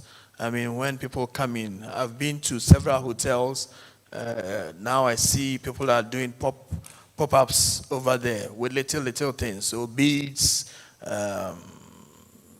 so many things that you can do, you can think of. Anything that you can apply a bead to or whatever it is there. So handicraft retail shops, mobile food vendors, that is also becoming very, very popular, where you have the food trucks. I mean, if you go to East Legon, is it Muftis, right? Yes. I remember 2019, this guy came and said, look, I'm bringing the food truck. And I said, where are you going to put it? He mentioned East Legon. I said, yeah, sure, it's going to work. Now, sometimes I drive to go all that way to get some food to buy. So it's there. You don't need to always wait to get a place, a real estate place that you pay 10 years advance. You get a truck, maybe you can make this in either Kokumpe or Swami or whatever it is. They can do those things. So that's also there. Event planning, I mean, over the last few years, we've seen a lot of events come up for endorsement within our space. I mean, we started off 2019, we had just about 80 events endorsed. This year, we have endorsed already 180 events around November, December, January. And the events cuts across. There are concerts, there are workshops, there are so many things, different things. So if you are into that space or you want to go into that space, learn how can you plan an event. These days, through technology, AI, and other things, you can do something. You can create something.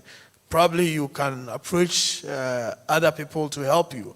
But then once you create it, then you have opportunity to get sponsors or sell tickets so that you can create something. So all these things are business opportunities because people are coming in and they want something to do. I believe that if this event was happening after the 15th of December, we probably will have to put screens outside there because there will be so many people in town and they want something to do. Create something, engage, and let's find a way to work with you. Agric input supply, seedlings, and all those things are happening. And so I believe within the beyond the return, where we created opportunities for the global African families to come together and engage, it presents opportunities for us. It presents opportunity for us. I mean, we have people now within the fashion industry who don't know how to turn the machine, the sewing machine, but they are doing it because they have people who are doing it. They have created brands and they are selling it. And now with the e-commerce and social, it's very, very easy to sell. You don't need a brick and mortar shop. You can create your shop online. People have shops on Amazon and other places, and they are making money. And so that is an opportunity because we've been able to, at least not fully, but create a perception that Africa is ready and that African goods are also of good quality. And so time was when you will hardly see people wearing African clothes. Everybody was in suit and tie. But now, if you go everywhere, in the US, in Congress and other things, people are wearing African fabric. And so it tells you that there is a certain shift, and we need to be ready because that narrative is shifting. And so in conclusion, I just want to say that we've done something. We have a return project. There's engagement ongoing. We believe strongly that if within the space, that's the whole ecosystem of tourism, there are opportunities for people to take advantage of. Some of them are very low capital requirements. There are some that also require huge capital. Maybe that might be beyond you. But I believe that, like things with the cultural tours, the Fulani dinners on the mats, experiences in the marketplaces, you can create something. And I'm hoping that by the time we come back here next year, we'll have somebody with a testimony that, yes, I've started something within the space. So I want to thank the organizers for having me. Thank you.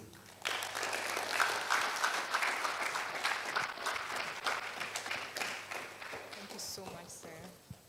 Thank you. Please, let's keep clapping for our speaker, Mr. Akwesi Agyeman. Please, you are doing it for all the speakers today, so please, let's give them a warm applause. In truth, it's not every day that we get to experience speakers such as this. Prior to quite recent event, I used to belong to that group of people or school of thought that felt that in Africa we do a lot of talking. We organize conferences to talk.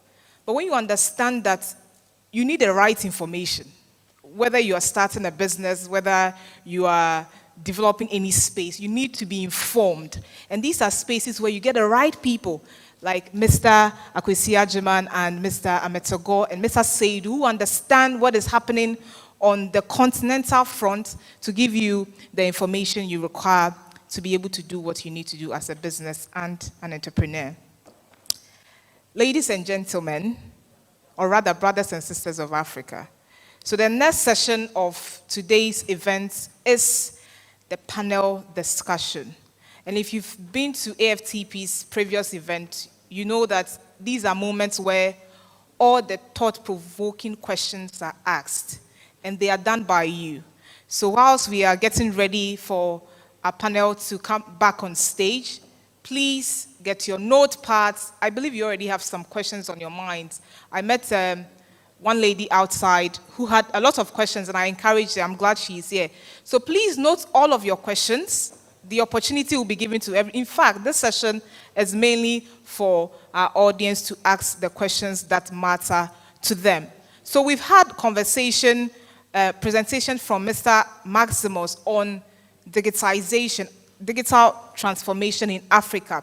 So we're going to look at what that means for us as businesses and the seemingly huge gap that exists when it comes to digitization on the global front in Africa. As way back as 2017, as he showed us, Amazon and the rest were doing amazing. They had gone beyond the spaces we are now hoping to engage in. So why is that so? He'll be giving us some of his thoughts on issues like that, and I believe you also have questions. We'll be asking Mr. Agyeman, the Ghana Tourism Authority CEO, the last speaker, questions on how, moving forward, businesses and ideas that we have can even get some support on funding from government, if possible. Because whilst he says some of them, you just need very few capital. Most of them are capital intensive, and how we can be supported in that regard. But more importantly, on very brilliant economic instrument like the African Continental Free Trade Area initiative, and what that means, like practically, to us as a business. Ladies and gentlemen, we'll be discussing this and more in the next session. So please, kindly join me as we welcome back on stage our panel, Mr. Maximus Ametogo, Mr. Please give them a warm applause as they come. Yes. Mr. Seidu, and yes, please. We also have a special panel member, a representative from Guba Diaspora Network. She will be sharing with us what the initiative Guba stands for and hope to get more insight on how they also contribute to today's vision. Thank you so much, ladies and gentlemen. Please, as she's coming, let's keep on with the applause. Yes.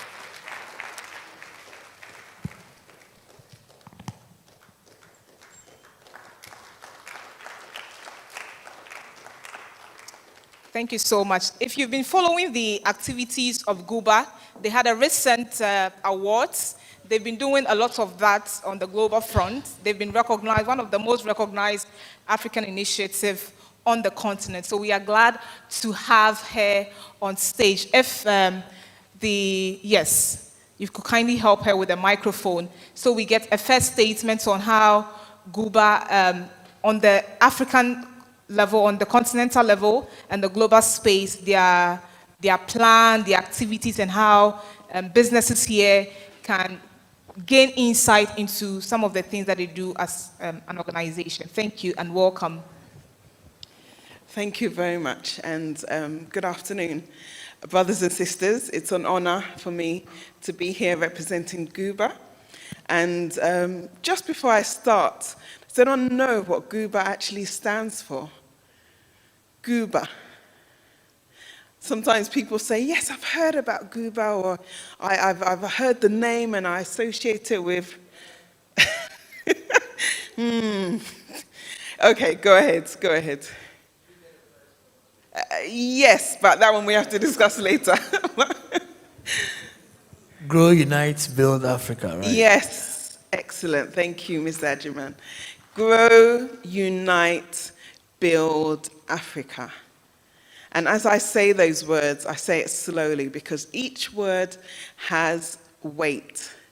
Grow, unite, build Africa. Okay? And that alone is a statement in itself. I think that really encompasses a lot of what we're doing here. It encompasses a lot about the future and encompasses kind of looking at the reasons that probably most of us are here today. We're all here in Africa, in Ghana. We are here looking at opportunities in Africa, in Ghana particularly today. And we are looking at how we can connect and bring to the table those things that will help us grow and unite and become one. I mean, for me, just to go back a little bit and introduce myself, my name is Jennifer Jankrofa. I'm part of the Guba team. I moved to Ghana just over 2 years ago now. So I moved in 2021. People asked me, why did I come to Ghana? It was just the right time.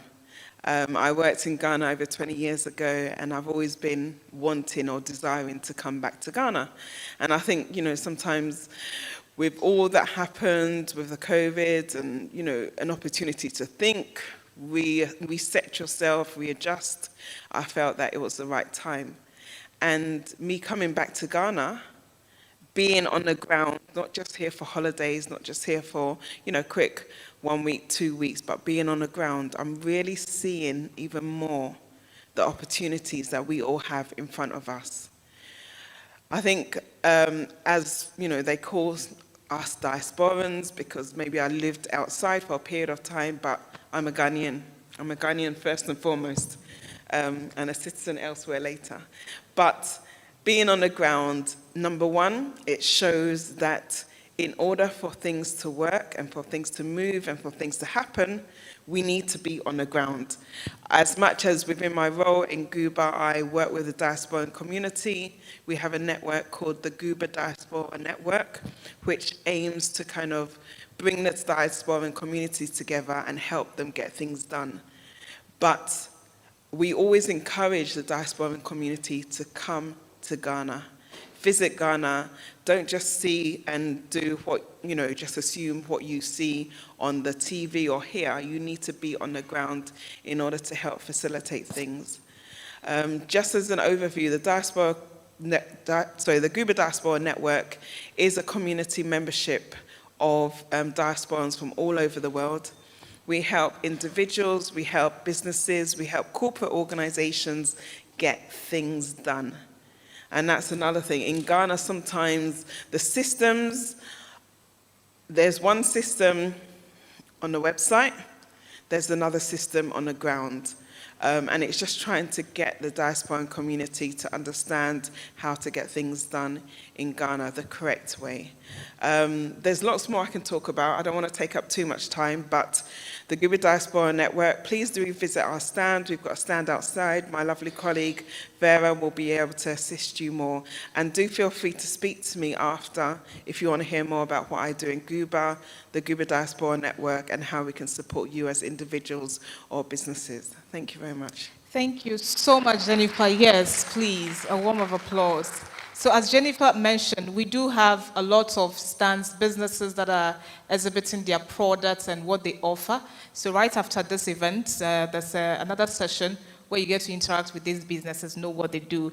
Mr. Seidu, particularly because you're next to Jennifer, you told us about the African Continental Free Trade Area and how important that initiative is for businesses today.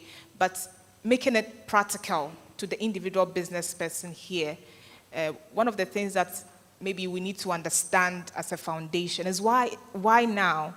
Why is the whole idea of a free trade area important in today's business in Africa? Thank you very much. So, thank you for the question as well. Why now? Why now? Because we live in a very evolving world.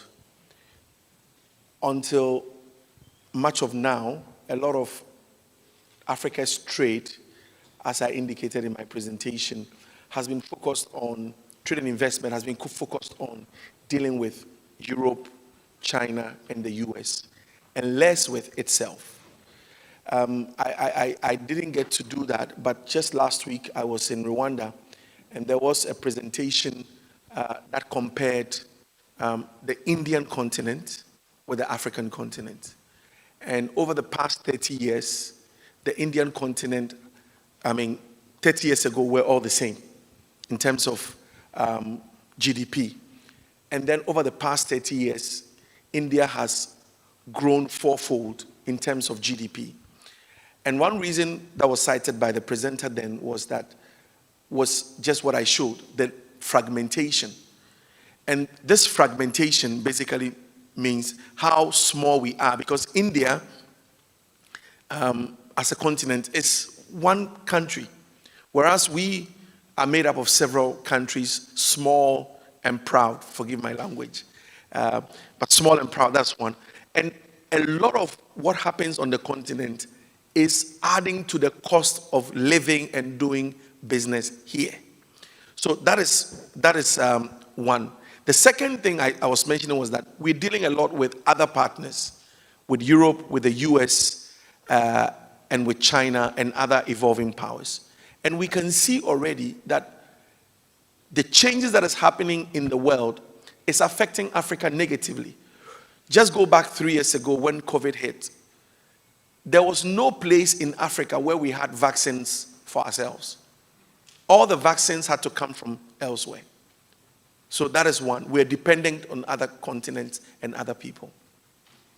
And then besides the dependence, what I'm trying to say is that there's changes.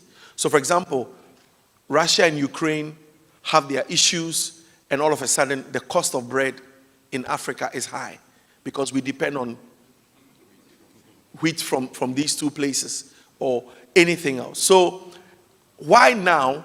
Because now is the time for us to rethink our dependencies. And there is nothing wrong with that. There is nothing wrong with that because I'm speaking, for example, if I speak for Europe, through the COVID, Europe realized that they are so much dependent on China for critical raw materials, the materials we use for making phones, electronic vehicles, and co.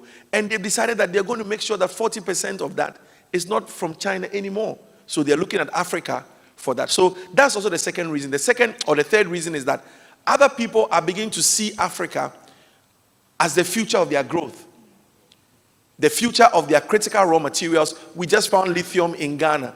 It's already been concessionaire. Australian companies or some other company is going to extract that to be used in Europe. So we have to already start thinking about reigniting the aspirations of our forefathers, which was articulated by our very own Dr. Kwame Nkrumah, to say, how can we become reliant and how can we take our destinies into our own hands?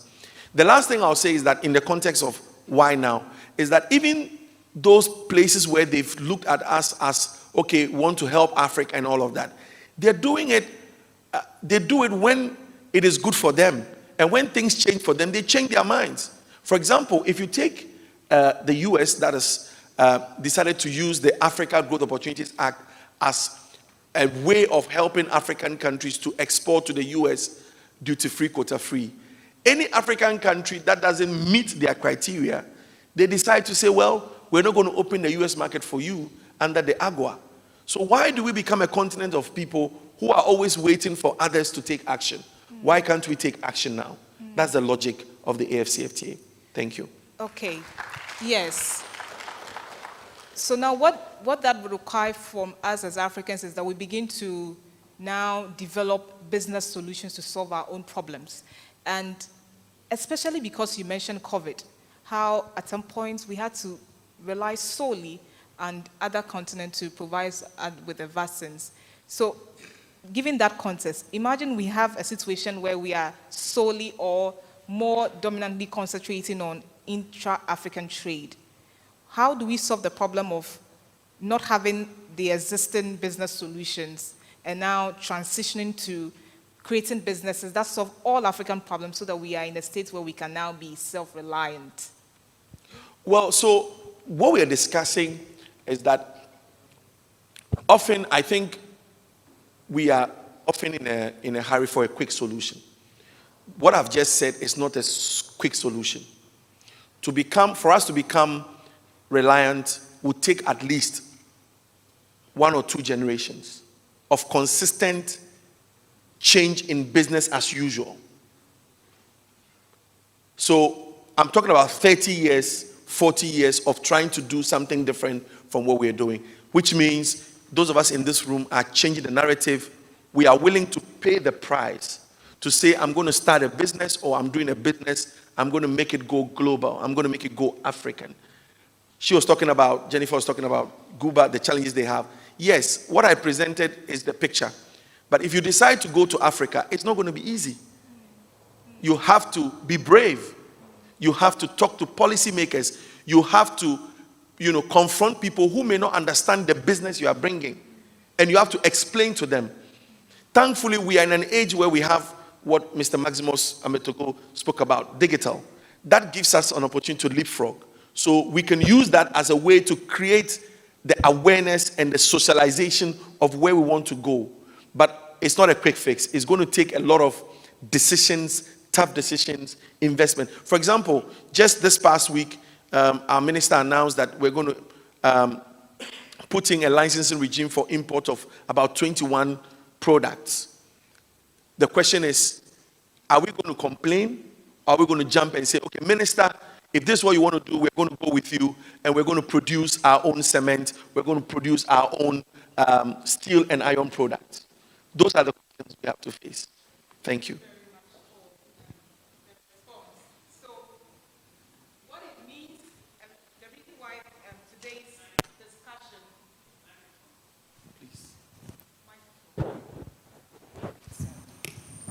Yes. Why today's discussion is very important is what Mr. Seidu has brilliantly discussed or exposed us to. That if we perceive a world where in Ghana, every product you see on the market is Ghanaian made, it has to start from now. And whilst we might not have a quick fix, We need to start something today. Businesses need to start thinking about businesses that are going to last for that long while.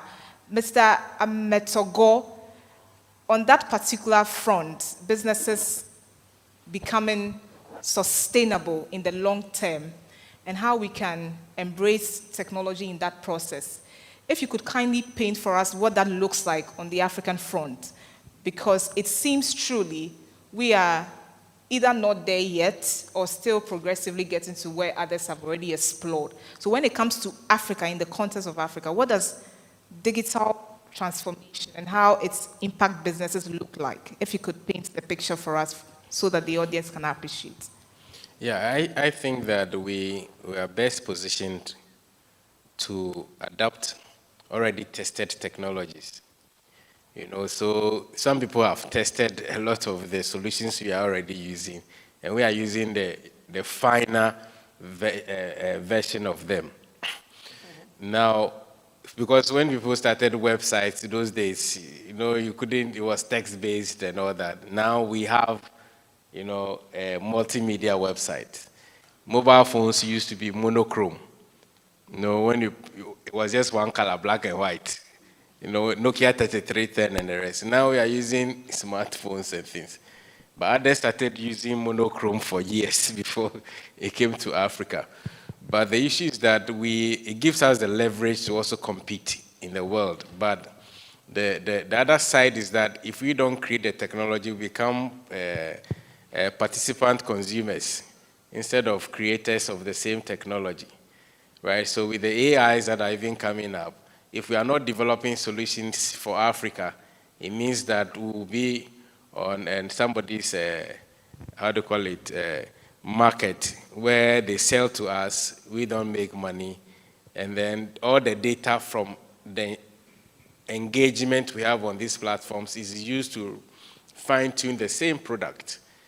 But it's benefiting us because we don't need to invest all the billions of money into developing similar solutions, and a lot of the infrastructure deficit can be, you know, resolved with technology, right? One key one is Zipline, for example, where people in rural communities can have medication dropped in absolute locations instead of waiting for an ambulance to come or a motorbike guy to go and fall somewhere and the thing won't get there. Now they fly the medication right there. And I was surprised that they even used it for sending BECE exams papers. How many of you read that? They use Zipline. Instead of sending paracetamol, now BECE papers are going. And they are dropping it real time. So you will say that, okay, the exam papers are moving from this location. It will get to the village in 3 hours. And then people can scan the papers and start distributing and selling it, make money before the 3 hours expires. So for us, that is the benefit that we are getting as Africans. We become, you know, beneficiaries of those technologies, which will help us leapfrog some of the challenges. And we should take advantage of that. Yes, thank you very much. In taking advantage of some of these opportunities, most often than not, when we are discussing digital transformation in Africa, we tend to be limited to social media. Yes. So what are some of the other digital tools? You mentioned quite a lot of them. But what are some of the newer ones that are not too familiar, one? And also, importantly, if a business wants to adopt a technology that allows it to even do some of the amazing things, sell wholly online, build online, and all of these other amazing technological advantages, how can a business position itself? What are the internal processes or decisions it has to make to be able to effectively integrate the appropriate technology? Yeah, for me, in the business which is not, you know, digital inclined, you will die very soon. And so long as customers don't use your service, you'll be there and you die and you see others growing and you don't know why, because they are adopting what? Digital solutions. So we should think digital in every way or form that we do our business, either delivery, either supply chain management, logistics, inventory management, and all that. I talked about communication, collaboration, and all that. Those are the things we should be thinking about. How do we make our business more efficient using technology? And we have quite a number of young people who have even developed solutions. There's a young guy who developed an AI solution for MRI scans, right? So that he can read, interpret MRI scans to almost 80 to 86% precision. Young Ghanaian. Bill Gates just gave him some money. It's developed here, medical solution. So we have that. We have all these tractor, where you can request for tractor using a short code. They have farmer line, even agricultural space. They are using drones to even spray, crops in the Volta region. So drone, yeah. We have this young guy called Charles Antipim. He developed this science set, DEX technologies. They've developed a science set. So now physics, if you go to your physics class, you're not going to read textbooks about circuits and things and batteries and the rest. You are going to have the science set when you can join the things together and even, create a light or how circuits work and the rest physically. And these are solutions that have been featured on BBC and CNN, with some schools in the US and UK asking him to produce those solutions right from Kumasi, a young person. So we have all these young guys who are developing these solutions right here in Africa. So for me, for a business, know which technology is appropriate for you. Do your own research. I will not give you a list of them, but when you do your own research and say, okay, we have 100,000 customers that we manage, which tools, digital tools must we use to manage them more efficiently? Then you do your own research, talk to experts, they'll give you some advice, right? You are selling maybe shea butter. It needs to come from the north. How do you track it? So that when you're also promising somebody outside that, okay, my shea butter is coming from the north and has reached Techiman, they can also equally check online that there's a tracking technology that you are using. It makes the work easier. It brings transparency and accountability into your work, and it builds trust. So these are some of the things that I would like to say, and for Africa, we should adapt to digital. Thank you. So businesses must know their own business and the kind of tools, technological tools that are useful to them. Even the social media, it's not every social media platform you have to be on. You have to really streamline and know this is what will help me. Mr. Akwesi Ajiman, we are grateful for how you expose us to what the government is doing in terms of trying to create business opportunities for the Ghanaian to collaborate with the diaspora. One interesting issue that comes up when it comes to diaspora Ghanaian business collaboration has to do with the issue of the dual lived experience of the diasporan. They have both. Sorry. So the diasporan have lived the life outside of Ghana, and they have also been in Ghana, whether for a short or a brief while. So what you have is that they have different tastes, they have different preferences, most of which are not even a bit different from the conventional Ghanaian situation. So the question is, how do the Ghanaian business person here today, how can they create business solutions that satisfy that unique experience and taste and preference, but still represent an original Ghanaian brand? I wish I had a quick answer to give, but I believe that for every business, you need to first do your research, try and understand the market that you are going in. And so, yes, people coming in from the diaspora, especially people who are not Ghanaians, I mean, African Americans, Caribbeans, and other things, they have different expectations of us. But you can research. Now, thanks to technology, the internet, you can find out. And more importantly, we need to also look at the cultural dimensions of things. And so, I mean, in Ghana, I mean, when it comes to the service side, we have this Ghana man time. I mean, people will tell you, okay, I'm coming there, I'll be there 2, and you get there for 4. Or I'll deliver this to you at 5, and it never comes. So we need to, on our own, also learn the cultures of the people that we are trying to deal with as they come in. That is one. So research is quite important in that space. But also, you can also create your own cultures that people can adopt. If you look at what started Afro Chela when they started, it was a little, a lot of people didn't give them the chance that some of us did, because they said, what is it that you're doing? But it was Ghanaian, it was very authentic. People come here for the authentic African experience. And so sometimes I tell people, if the person wanted to have, let's say, a KFC, it doesn't have to, I'm not saying KFC being in Ghana is no good, but nobody will travel from the US to come to Ghana because there's KFC. You know, so they're coming here for authentic experiences, and we need to create those authentic experiences. We need to dare to be different. And so how I found out about Fulani dinner on the mat, there was this lady from the US who walked into my office one day and said, I'm a tour operator. I said, so what tours do you organize?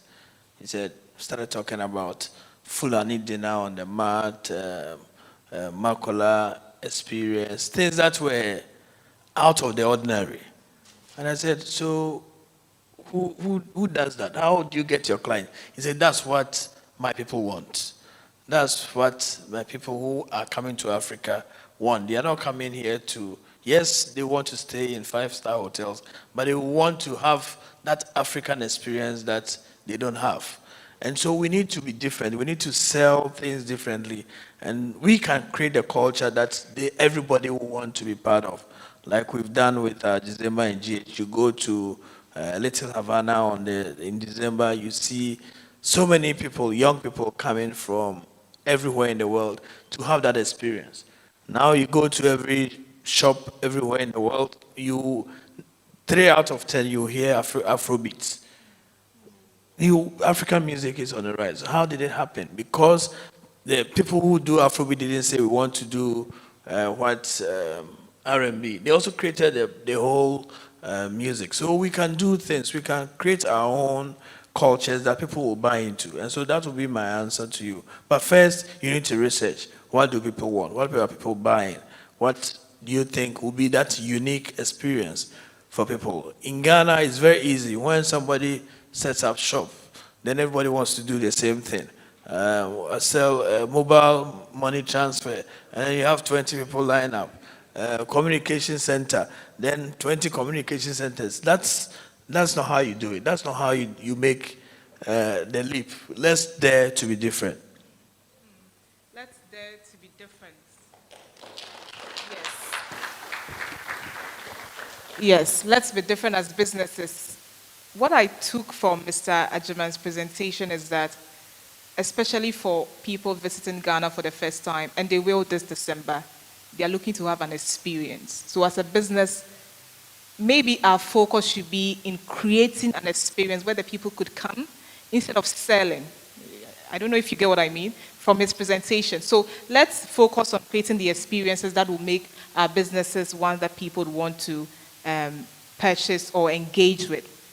Mr. Ajiman, I was wondering whether there is an initiative or a plan to have Ghanaian diaspora collaborations when it comes to business startups, and whether these opportunities exist and how the people here can take advantage of them.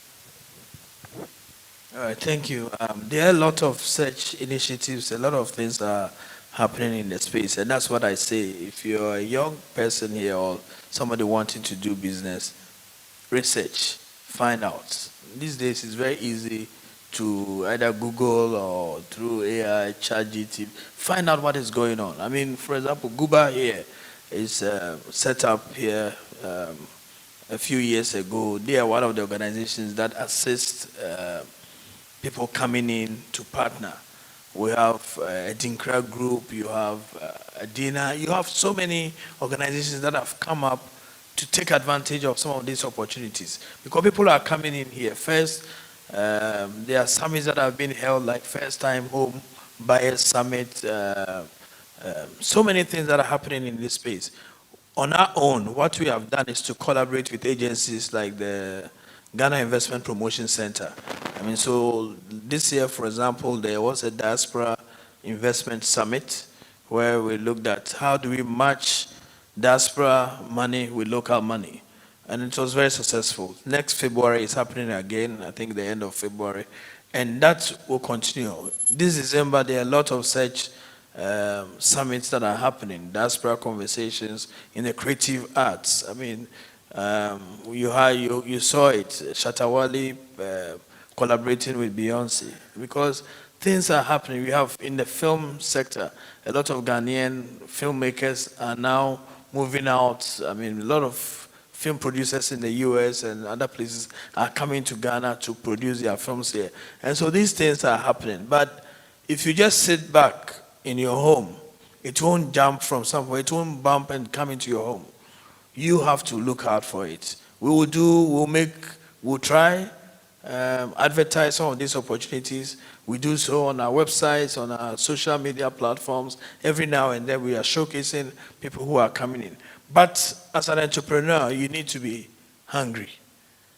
You can't be an entrepreneur who is sitting back and saying, what is government doing? I mean, the Bill Gates of the world didn't wait on government. They saw opportunities. So I believe that we need to see the opportunities, and government will chase you. I remember during COVID, when there was an announcement that government was going to give out some money to small businesses. A lot of people will call, oh, I hear there's money being, I say it's being done at the Ghana Enterprise Agency. They go there, bring a business plan, they can't do a business plan. What do you need the money for? So I have my shop, there was something in my, if somebody is going to give you money, that you cannot tell them how you're going to pay back. How are they going to give you the money? This day and age, you don't have to be a professor to do a business plan. You don't have to be. The time that we are spending on social media, looking at reels and other things, you can spend that same time and learn how you create your business plan. It doesn't have to be a 70-page business plan, just a one-pager of how you can move into some of these spaces. But we are not doing that. So money will not come. There are people who are raising money. I mean, the last time I was, there was a news item. Africa Development Bank, how much are they giving to Afrochella, the culture group? About $2 million. It's an event. How many events do we have here? So many of them. But these guys have positioned themselves. They've been able to sell. They've been able to sell a brand. And you can also do it if you are in this room. It's not rocket science, because things are happening in the space that is frightening sometimes. I remember my experience once. I went to Holland and I booked a hotel, and I got there and there was nobody. And then he said, welcome. And I was looking, who is here? And they said, I should go to the machine and check in. I said, hey, not deal with anything. So I went to the machine. He said, tap, and I tapped. And he said, enter your booking reference. And I entered my booking reference. And then asked a few questions. And then all of a sudden, the card came and said, go to the second floor, and that's your room. Nobody, no interaction with anybody. But for me, I was amazed at the technology. But I was also said, I'm used to going to a hotel, seeing a beautiful person smile at you, but very soon, all these jobs are going to go away. It's frightening. Very soon, all these jobs are going to go away. My friend just came back from the US. Yesterday, I was having a conversation. He said, they don't even, now you don't need a passport. And I hear the same thing in Dubai. They have a passport-less system now. So you go there, you put your face in the thing, and then all your data comes. I don't know where the data, they've stopped it, but it's frightening, right? But that is where the world is going. And so we can sit here and think and think and think, but it's there, like Massimo said. People have done it. For us, we don't have to do the heavy lifting. We just have to tap into it. And that's what the Chinese have done. 2 days ago, we had this guy walk into our office with a platform called The Venue, which is like Netflix. He says you buy a ticket for every event. He wanted to partner with us for December in GH, that all the events, people can buy tickets and watch. But the fascinating thing is that if you buy the thing and I'm watching and somebody comes to stand behind me, the thing goes off. I said, how is that?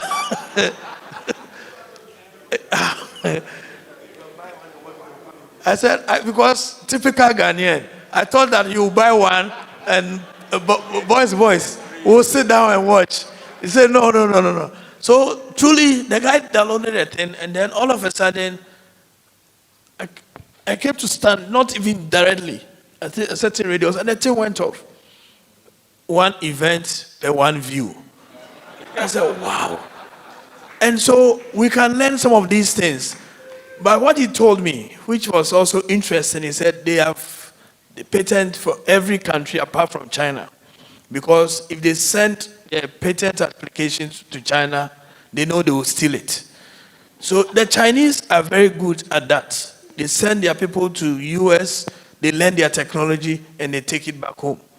And so we don't have to reinvent the wheel. The platforms are there. People are doing wonderful things. Sometimes, in my spare time, I go and look at crazy things that are happening around the world, and you'll be amazed that these things are also things that are making business. Time was when who would believe that Wache can be sold the way it's being sold now? We were used to going to queue, stand by the Wache seller, and as Ace always says, yes, Wache nasa. If we drew sono, the Wache is finished. But why is it that KFC, you never go there, and the KFC, they will say the chicken is finished? So we need to change our own mindset and find a way that all these opportunities are there. I'm looking to the day that there's a place where every time you go, there's Wachi or the Kinky or the Cocoa Seller. It's there. Just as you go to Burger King, they have 8 to 10. And if you get there at 9:40, 9:45, you get what you want. But here, they bring it, the Wachi no answer. Thank you. Thank you so much. Yes. Thank you so much. One important thing that CEO said that we shouldn't take lightly has to do with a business plan. Here in Ghana, and for that matter, Africa, we have this thought that if you just need to start a business, just start anyway. But one of the things you would learn when you begin to sit down and put your thoughts into writing and therefore a plan is that it becomes clearer to you. And you have it as a record. So every time you can go back, see how you perceive the business to be, and see how far you've come to be able to make progress. Please, a couple of announcements. Car number Honda, car number GC7253 2011. Kindly go outside, see the ushers. And also car number GT1298 2022, registered 2022, Toyota Black. Kindly go outside and see the ushers. Please, let's give our speakers, a panel, another round of applause. Now, ladies and gentlemen, the floor is open. You have the opportunity to engage a representative of the government. You have an opportunity to engage a digital guru. Yes. And by the way, Mr. Ametogo is the one that designed the Ghana Health Service logo. And this was about 2 decades ago. Yes. So he's actually been doing what he says. We also have Mr. Seidu, who has been going around the continent to educate and orient people about this new economic instrument that would change the way Africa will do business. It means a lot. Now it looks like it's nothing, but when it's actually enforced, which is now enforced, it will change so much of what we do here in Africa. So please, and you also have Guba, a diasporan who is doing so much here on the continent and outside of it. Please, all your questions thrown to them. You have the floor. The ushers kindly help me with the microphone. So what we do at AfTP, if you have a question, we stand in line. Yes, so kindly, gently, wonderful lady, please be in the, yes, the aisles. Yes, so you stand, we'll bring you the microphone. Kindly keep your questions short and brief because our speakers have been with us for a while and we need to excuse in a minute. Ushers, microphone, if you could kindly help me. 1, 2. Good afternoon, and thank you for the opportunity. My question goes to Mr. Seydou. There's a strong perception that Ghanaians products or African goods and services that are produced in Africa, they are.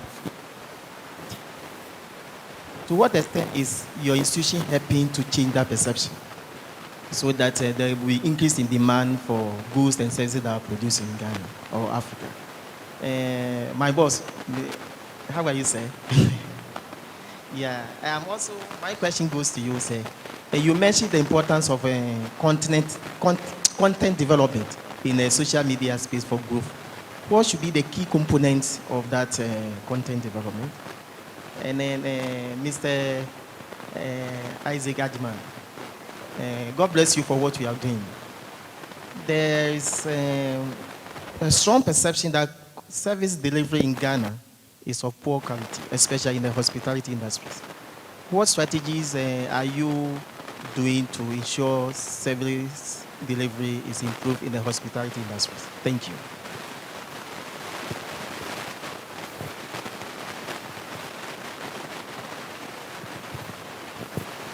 All right, please, thank you very much for the opportunity. And my question goes to Mr. Seydou. You talked about getting the opportunity to export a product regarding the African free trade, continental something. And then you said that one criteria is that the product must originate from, let's say, Ghana. And then you talk about the ingredients. But I want to ask of the machinery.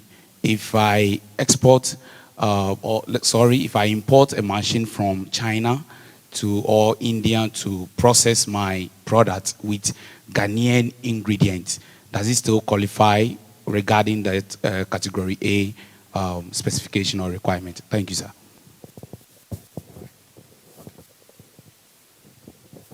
Thank you very much for your presentations and discussions. My questions goes to Mr. Maximus and Mr. Ekwesi. The first question is, you talked about digital technology. How can the tourism sector integrate digital technology to promote it? Because now the world is going digital. Other countries have started it. What can the tourism sector do using digital technology? And cultural heritage is at the heart of Ghana's tourism, both tangible and intangible. Storytelling are being used to promote brands and also to preserve this heritage sites. What is the progress of the Ghana Tourism Authority in integrating digital storytelling in promoting and preserving these sites? Thank you.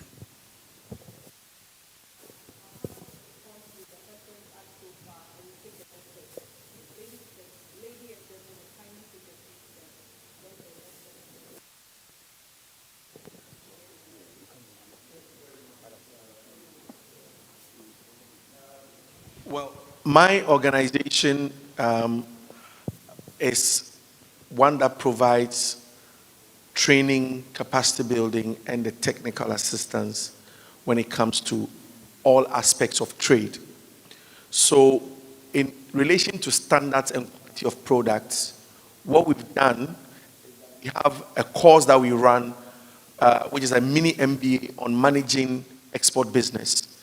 And there we train and provide you the insights you need to be able to understand standards and quality and how to produce to meet quality standards of any export country that you are looking at. So yes, the issue about the perception of standard, it's not even the perception, it is true.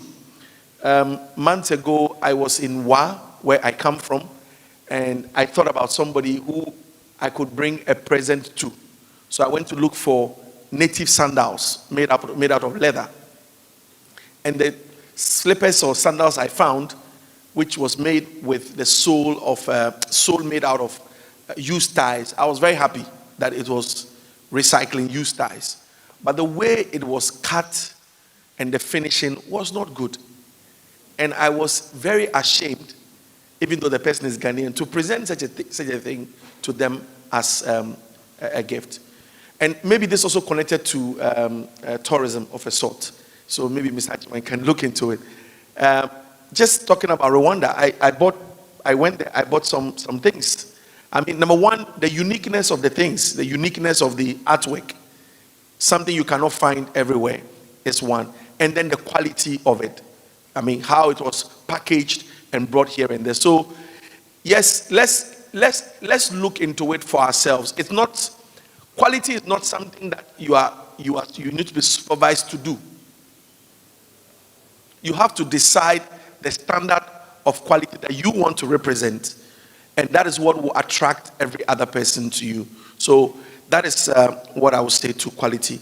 In terms of rules of origin, when we are determining rules of origin, we don't calculate or we don't include the machinery that is used. The only time the machinery that is used can be factored into it is when you are importing the machinery. So let's say for the first time, you are bringing in a processing plant from any other place other than Africa. Yes, the duty will apply and the rules of origin for that equipment will apply. But when you install it here, let's say for example, I have a rice mill from Turkey, and I use it to process and polish rice. When I'm exporting the rice, the origin of the mill will not be calculated into the rice. It's neutral, if you can understand that. So the origin of the mill, of the machine, will not be calculated. In the same way, another thing that is also not looked at is, so it's the neutrality of and then also the packaging. So if I finish milling my rice and I put the rice in a plastic package made from China, the packaging will not, because I'm not selling the package, I'm selling the rice. It's just that the packaging helps me to carry the rice. I hope you understand that. So, but what is important here is that when we talk about this trade opportunity, I want people to begin to see the window. Because for those who do all of these things, we don't have packaging in Africa. This year, I was at a program in Accra called ProPack in Accra here about packaging. It was organized by some people, and most of the people who came to showcase packaging material were not from Ghana. Ghanaians don't make packaging material, whether it's cardboard or plastics, we don't make it. So that is an opportunity that will not only benefit Ghanaians, but it can benefit Africans. So if you are thinking and looking for business opportunity, that's one area you can already think about when it comes to the AfCFTA or any other type of trade agreement. Thank you. All right, so thank you. So key components of content creation. First, know your audience. It's very important. Who are you designing? Who are you creating the content for? And then two, the channels. Is it video? Is it pictures? Is it text? Or a combination of them? Very important. And then the other thing is context. How do you relate the content to the person you want him or her to consume the content? So those are the key things for the content creation. Now, tourism sector. How do you use tech? Maybe I have to send a proposal to see for some projects. So I think that tech is going to drive that. You have a lot of websites, visitghana.com, displaying all the tourism sites. You have social media platforms being used for that. Some countries, what they are also doing now, they are moving into the virtual reality space where you can tour places virtually wherever you are in the world before you come physically. So you can have a virtual reality of maybe Kakum Park or Cape Coast Castle before you even come. So you can pay $15 to do a virtual tour of those places before you even come physically. So those are some basic stuff that I will talk about when it comes to using tech for tourism promotion. All right, I think when it comes to service delivery, it's true we have an issue there. Why? Because we don't seem to have, there's a lack of training. I mean, if you take the hospitality sector, for example, and you compare us to other destinations, they have training schools, tourism training schools, hospitality training schools, and the rest.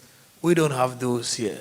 I mean, what we have is degree offering programs at UCC, KNUSC, and others. So they are training at a level not directly involved in the service delivery. Because if you go to a hotel or a restaurant, 9 out of 10, the first person you meet is not a degree holder. You meet somebody at the front desk, you meet somebody who is your first point of call. But where is that person being trained? You don't have that.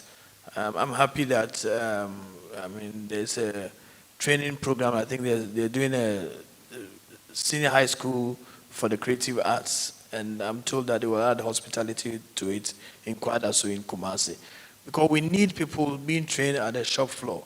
And so one of the things that we are doing through the Ghana Tourism Development Project is to establish a training institute. That is critical. We've also engaged with our operators that they should make service delivery integral to the work that they do. I mean, you've had people build hotels. If you go to some of the facilities, $50 million hotels, 30 million, 20 million. But the service is left out because they think that people are going to go because there's a big swimming pool, there's a gym, there's infrastructure. All that is good. But if the service is not good, then you would not get the rating that you want. And so we have a lot of people who have applied, oh, I've spent all this money, I want to be a 5-star. And we tell them, 5-star comes with service assessment. The infrastructure is one bit. But the service assessment will get people in there. We send people to stay in some of the hotels to give us feedback. And you realize that the service is an issue.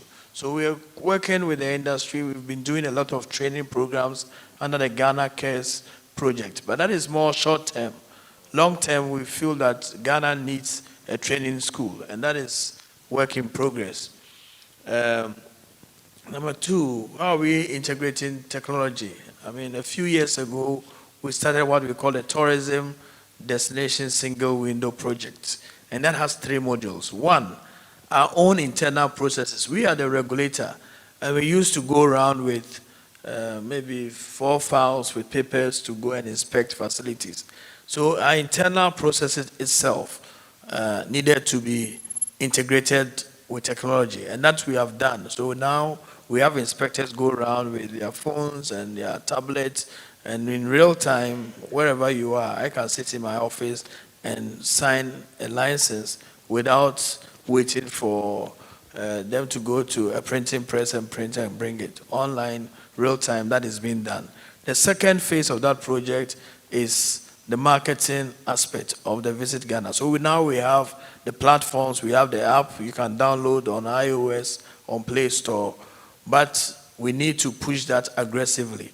What we are trying to do, we did a feasibility study. About 80% of hotels in Ghana are not online. They don't have any online presence. Oh yes, I'm talking, you know, when I talk about hotels, I'm not talking about the Kempinski's and things. I'm talking about all the hotels that we have. The little budget hotel in Serioso, the little guest house they are all part of the ecosystem. And they don't feel that they need hotel. They need online presence because the funeral will come, people will come. and then somebody will come and book, 20 rooms. And so that's how they survive. But all of a sudden, they've started seeing, even in Accra, when we have December in GH and people come in, the feedback you get is that we didn't get part of the business. I say, open your app or your online platform. They don't have it. They are waiting for people to walk in and come. People don't do that. There was a time when you were going to Konongo, you get to the station and then you ask somebody, where is the nearest hotel, right? These days, nobody does that. If you're going to Konongo, you go online, find all the hotels, you can see the rooms. So if you are not within that space, you lose out. And so we are engaging with our industry that we are putting all of them on the Visit Ghana app. They are all already platforms like bookings.com, hotels.com, Expedia and all that. But sometimes it's very expensive because they will take commissions.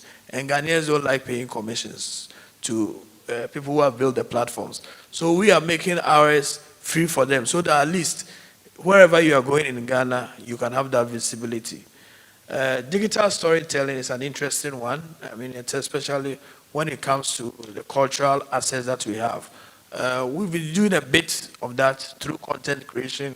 If you go to our social media, we have festivals that we have created, we have put on the platforms, but I think we can do more. And so I take it that it's part of the things that we need to work upon, optimize the process, make sure that we create some of these things like virtual reality and augmented reality. People have approached us. But sometimes because we don't own the sites and we have to collaborate with others. But I will pick it up and see how we can improve upon that. Thank you. Thank you so much.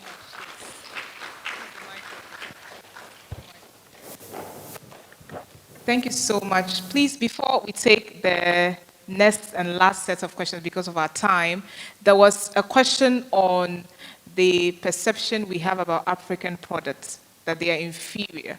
And if we are looking into going into full reliance as a continent, making our own products and consuming them, how do we change that perception and therefore get to the point where we are consuming African-made products?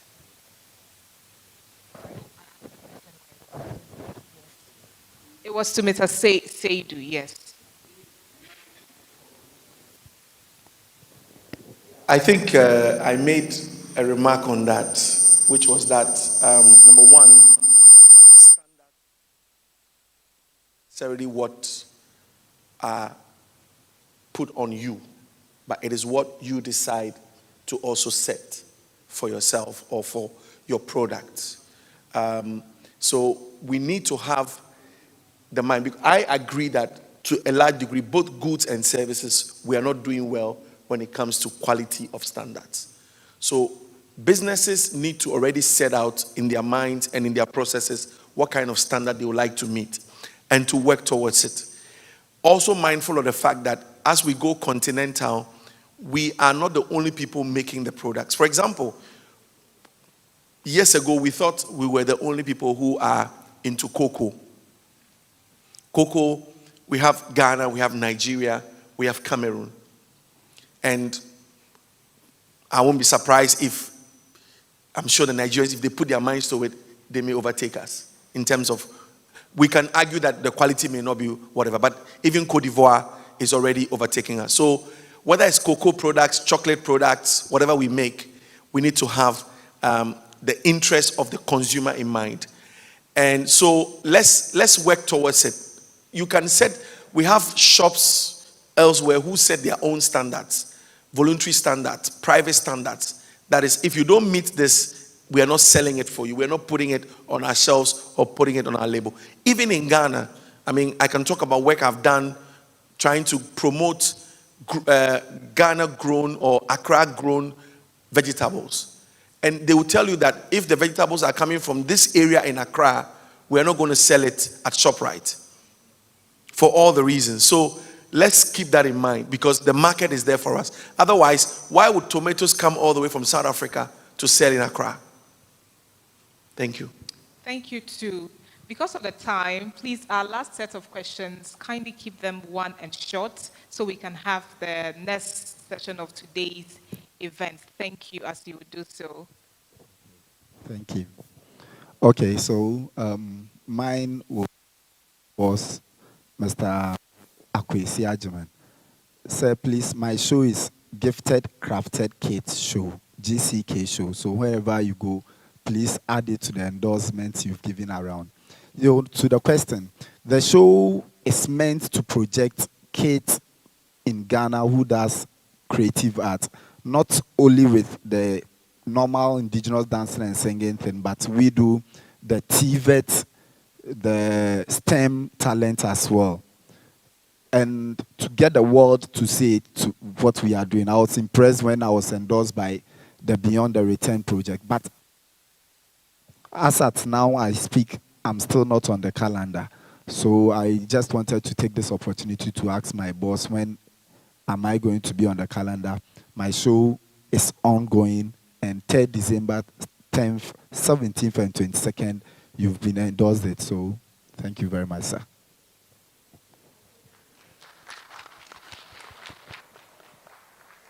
I have to ask a few questions. First, for Jennifer, you work with diasporans a lot. And so I want to know what demand you see, what services are in demand, what products are in demand. And then second, for the AfCFTA, how can we best learn more about it and get good case studies? The challenge I see is that we don't have case studies of people who have successfully used this trade area initiative to their benefit. And that's it for now. Okay. My question goes to Mr. Akwesi Jiman. I believe all of us here have gone through formal education. I'm in education. I'm into teaching in a basic school. Unfortunately, I realize that a lot of students there are brilliant, but they are very poor. So you talk about diaspora. I mean, give back Ghana. I'm sure we have some foreigners who are well-to-do, who can help such students. How will I liaise with you and then Madam Jennifer, so that those students who have potential talent and skills will achieve their dreams? Thank you very much. I have 2 questions, and they are all directed towards Mr. Akwesi. The first one is about Cape Coast, because Cape Coast is actually considered one of the major tourism hubs, yet it's so unfortunate that the roads are very bad. The roads leading to this destination is very bad. I'm into tourism, so I'm very worried about the situation surrounding this location, because it's one of the tourism hubs in Ghana. And my second question is also about tourism, and it's just about tourism is one of the top revenue generating sectors for the economy. Why does it receive less budgetary attention from the government? Thank you.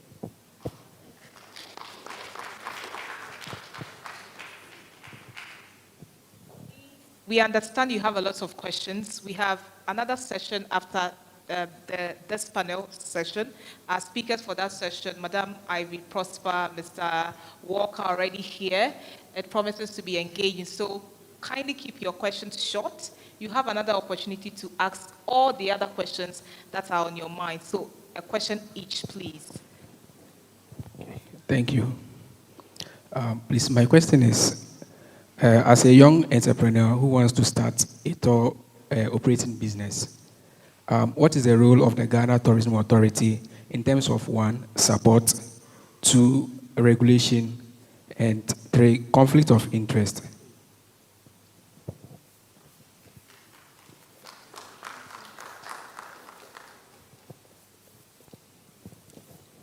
Okay. I'll try to make my question short. The first one has to do with developing digital strategies to boost the business. And during the seminar, I believe one of our speakers introduced a video for us to watch from Amazon. But then, please, for a young business startup, if I want to develop a business, and I believe the cost of digital strategies these days are costly. So how can I develop a simple digital strategy to business, a share butter business? And the next question basically has to do with the after, please. I believe we are all aware of the upsurge of coup d'etats in parts of Africa and West Africa. So for an investor who is interested in doing business in any of the countries you've mentioned, and considering the unpredictability of coup d'etats these days, what advice would you give, sir? Thank you. Thank you, too. Hello. I have a lot of questions for you, Mr. Kwesi Ajiman, but I know I can't ask it all, so I'll keep it short. But I have so many questions. I've met you, you were in Cape Coast a few months ago and all that. So I'm trying to be a promoter of tourism. As we've all heard, it's hard for NBSSI, now known as Government Enterprise Agency. It's developed world normally, whether Europe or America, would give some SMEs to help or start up with single-digit interest. And it's very difficult because people have wonderful ideas to create jobs and boost tourism, and you need that monetary injection. You can't do it on your own. And also, what I would like to say is we need to change our societal behaviors in Ghana if we're really going to be serious about tourism. You can't just play very loud music near a hotel because you feel like playing loud music. And whether it's a funeral function or promotion of your product, you see two loudspeakers like they are fighting against each other with a lot of noise. And that really spoils the tourism experience. So, and obviously sanitation, we need dustbins. Public dustbins are a must. You go to Opera Square area. I was around Abosokai, Kaneshi, and we need to change the system, the way we do things. You can't just, after you open your shops, dump your refuse on the ground, cardboard boxes, whatever, and it's not swept that evening. And then in the morning when everybody comes to work, when everybody thinks they have to sweep it. Same as the trotros taxi rank, those drivers should get some orientation. Why are you throwing on the ground of the place? In the morning, then they sweep. That system can't help our tourism. And we need to learn how to queue in a straight line. When you're buying your watch, why are you crowding all around this watch seller? You know, you have all ticket numbers for Keloli if you want to buy it. We need some organized system to promote our tourism if we're serious. Thank you. Thank you. Yeah, my question goes to AfCFTA.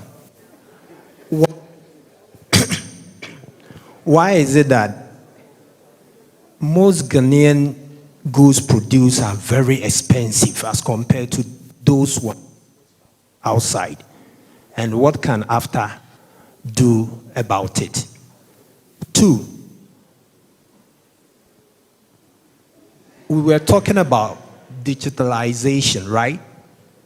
In Ghana, in most cases, you fill online forms, all right? You go to the main source instead of getting there for just validation and probably get it finished. You go there and you would have to start the whole process again. Why is it so? Are we really ready for this digitalization? Thank you.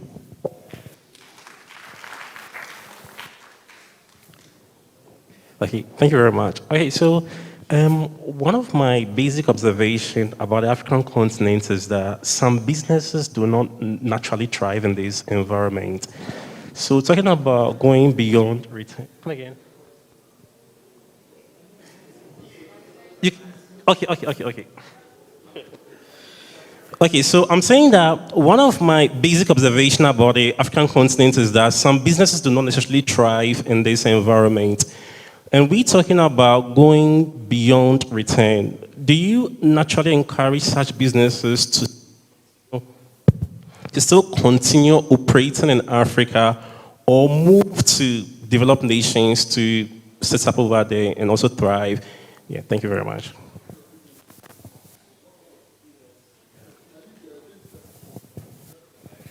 Okay. I want to ask the first, that's Seidu, that what are the advantages of implementing the AfCFTA? And also, I want to ask that why should we use an official email in our firms? It goes to Mr. Ahmed Togbo. Yeah, Ahmed Togbo. And also, how do we explore business opportunities in Ghana? To Mr. Ajiman.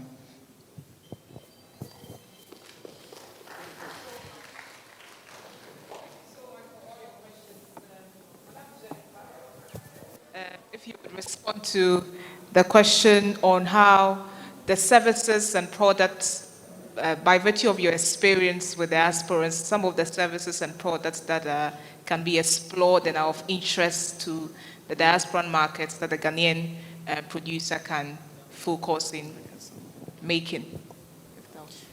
Thank you very much. So when we look at the diasporan community, there are groups of different types of diasporans. So each group will generally have the individual focus.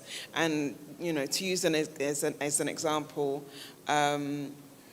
those of us from the African continent, Ghanaian, Nigerian, wherever we're from, that know we're Ghanaian and have lived in other countries, our needs may be slightly different to, let's say, an African American, Caribbean, who doesn't necessarily know the roots. They know that they're from Africa, but what tribe or what country, the requirements will also be slightly different.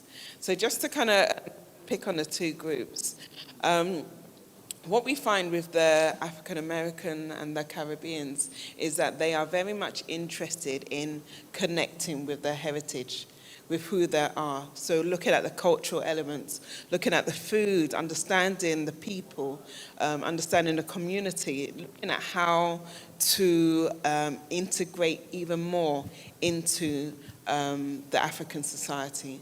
So, you know, various cultural services, like learning how to speak the language or learning how to prepare the foods, you know, those kind of things. They're very much interested in that aspect.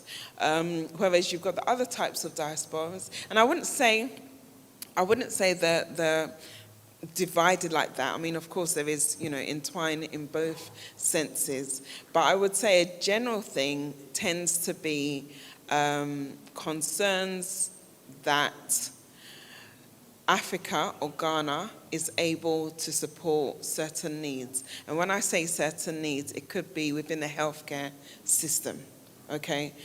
We get a number of people that come to us, they want to move to Ghana, or they want to transition to Ghana or Africa, but then they are looking at the systems that offer healthcare services, which is very different to how it is in the UK or America or wherever they're from. And just to try and understand and navigate that becomes, you know, an issue and a concern. You know, having lived in a country where literally you don't even need to have your phone locked or unlocked. You can literally just press a button and emergency services will be with you within, you know, minutes. In Ghana, even recently, I was asking some colleagues,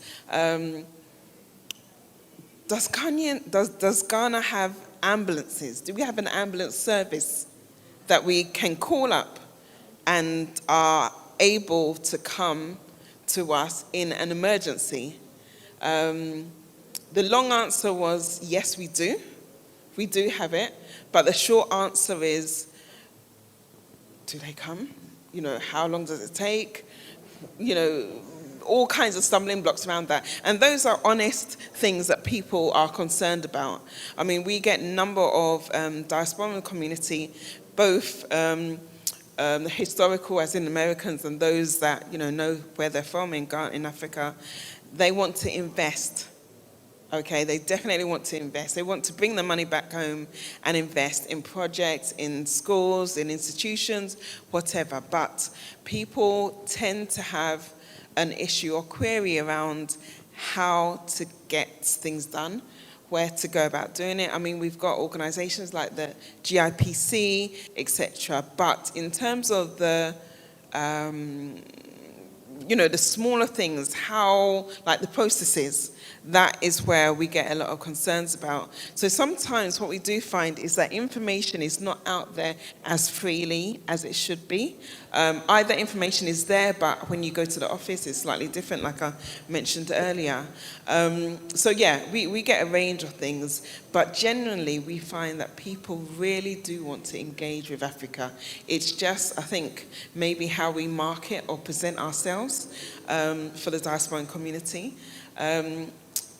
And there's a reason that people are coming back home. Okay. People come back home because the lifestyle is different. Because the sun, we've got the beautiful sun, the stress levels are different. I think the stress levels in Ghana are slightly different to what I used to experience in the UK. But people are happy. Despite all that we see around us and all that we go through, people generally are happy. Because you can come outside your house, you can, people greet you, good morning, good afternoon. People are not sitting there miserable. People are laughing. They don't have anything, but they're laughing. You understand? So those are the kind of things that draw the diasporan community to Ghana. But in terms of the services and products, it's a range of things. And we look at individuals as well as businesses and what is specific that they want. Just to also add, maybe a bit of a plug, is that we have a yearly conference called the Diaspora Conversations Conference. Okay. And that conference is an opportunity to meet government regulatory authorities, to meet other diasporans and try and piece together how things should be done or how things work in Ghana to get a better understanding in order to help that transition a lot more smoother. Thank you so much for that insight. Thank you so much. And one of the things that, indeed, we do have a challenge, but I think it's fair to say that there are good services, there are good facilities available. But one thing that Mr. Ajiman noted earlier was that what you just said, the access to information, the people not knowing where to go and engage what service and where to find what. So as he suggested earlier, one of the things that this December, as we have people coming to Ghana, we can look at as entrepreneurs, is creating information portals. Where can they access healthcare? What are some of the best healthcare services in Ghana? Where can they have the experiences that will make them feel connected to the continent? All of these things are opportunities that we can explore and create for the diasporan. So now back to Mr. Ajiman before we go to the digital and the AfCFTA on the questions that have been asked.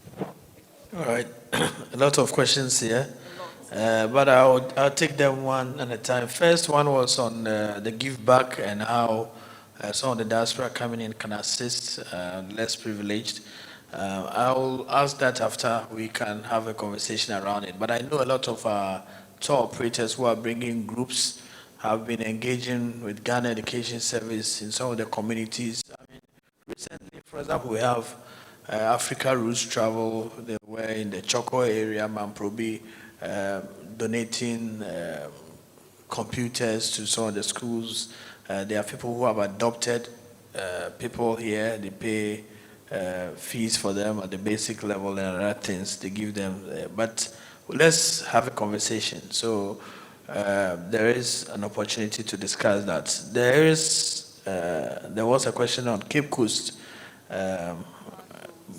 I don't know which part of Cape Coast has that bad road though, because from Accra to Cape Coast, to the best of my recollection, it's a tarred road from here to Cape Coast. So, sorry? Cape Coast town roads. Okay. Okay, the road leading to Kakum is not, is a tarred road.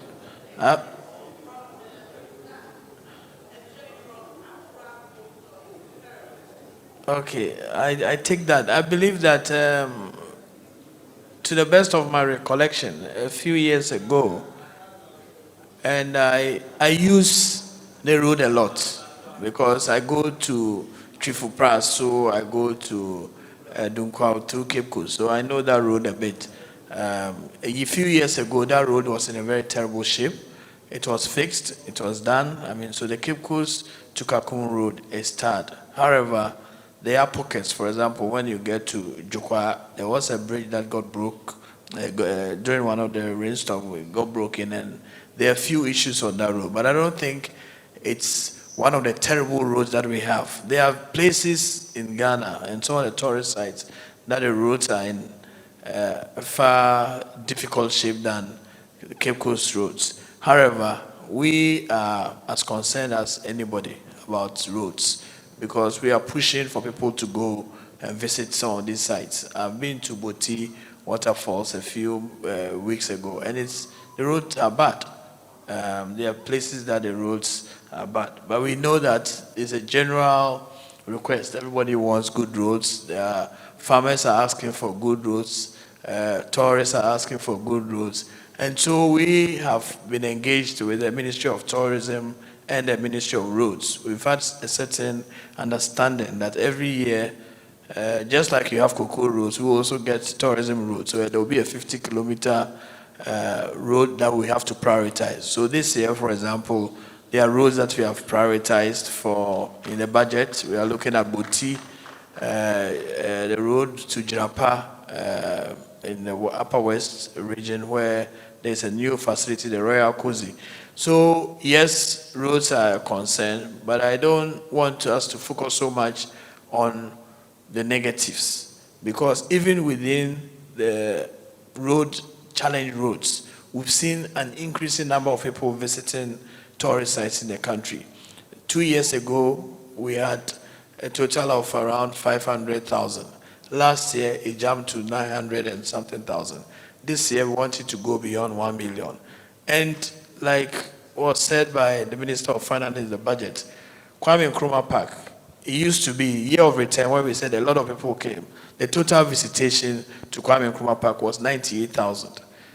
It got reopened this year from July till now, 155,000.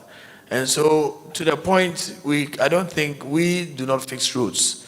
We engage with the roads ministry. I mean, yesterday, for example, we had meetings with the Ghana urban roads on how we can ease traffic in Accra during the season. Some of the roads we have suggested to them that if it can be made one way, even for the period of December, it will help.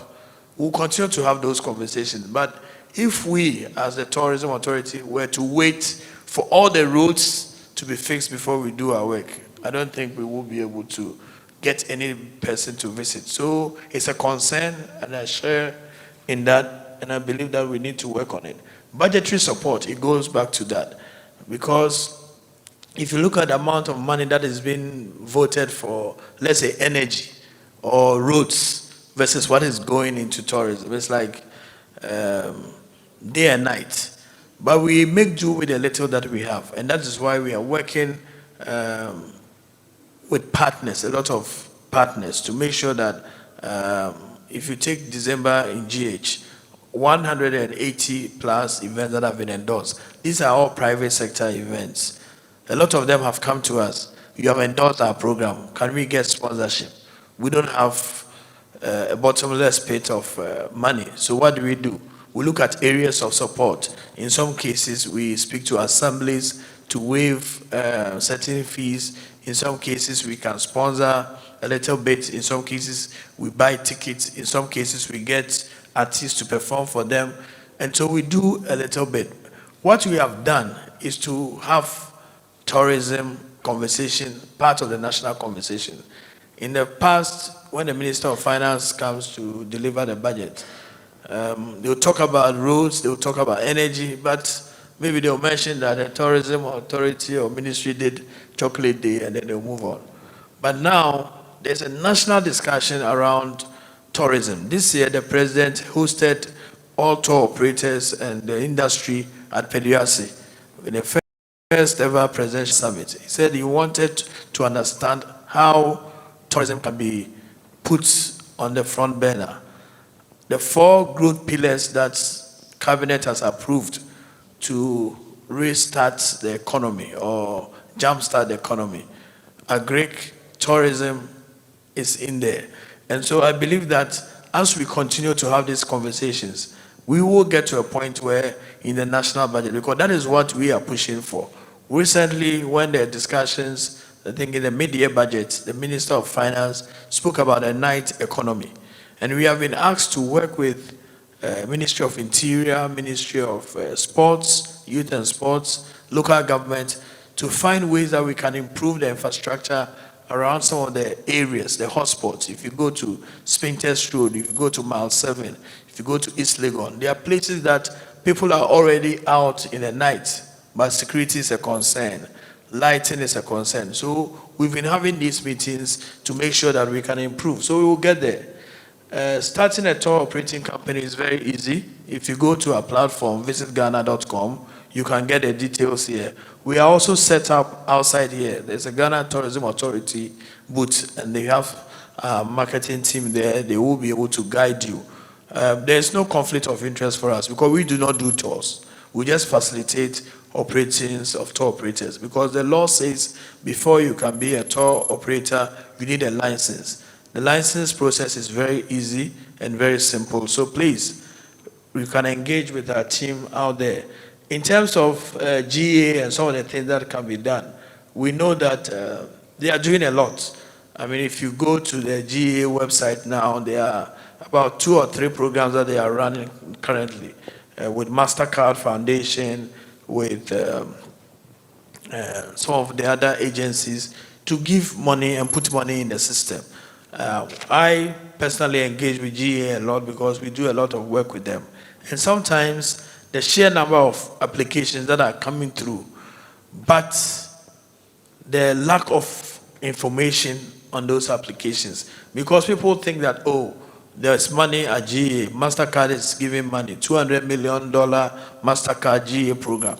And then they put in a request, no competitive intelligence, no research into the business that they are going to do. And so I'll urge all of us, as we have these conversations and listen to some of these things, let's try and invest a little bit.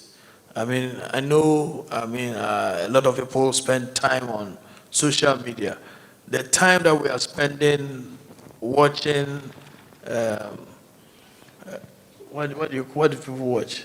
A lot of things that do not add anything. I mean, the TikTok videos that we spend, and it's very addictive. Sometimes, if you're not careful, before you look, you have spent almost an hour watching videos upon videos upon videos, but you can turn that into something that will add value to what you're doing. So let's spend some time on that and make sure that we are improving. I believe that we need that mindset change. We need a system reset, and I'm happy that these things are coming up so that we can all work together to do that. With my brother on the Gifted Crafted Kids show, we delayed the release of the calendar, the second calendar, because a lot of the event organizers had challenges. And we didn't want a situation where we put out a calendar of events and the event doesn't happen. But now everything is done. By Monday, the full calendar will be out. Thank you. Yes, thank you so much. We'll hand over to Mr. Metago to give us the responses on the digitization. Yes, so number one, digital strategy. Like I said, is what? It's cheap, but it's not free.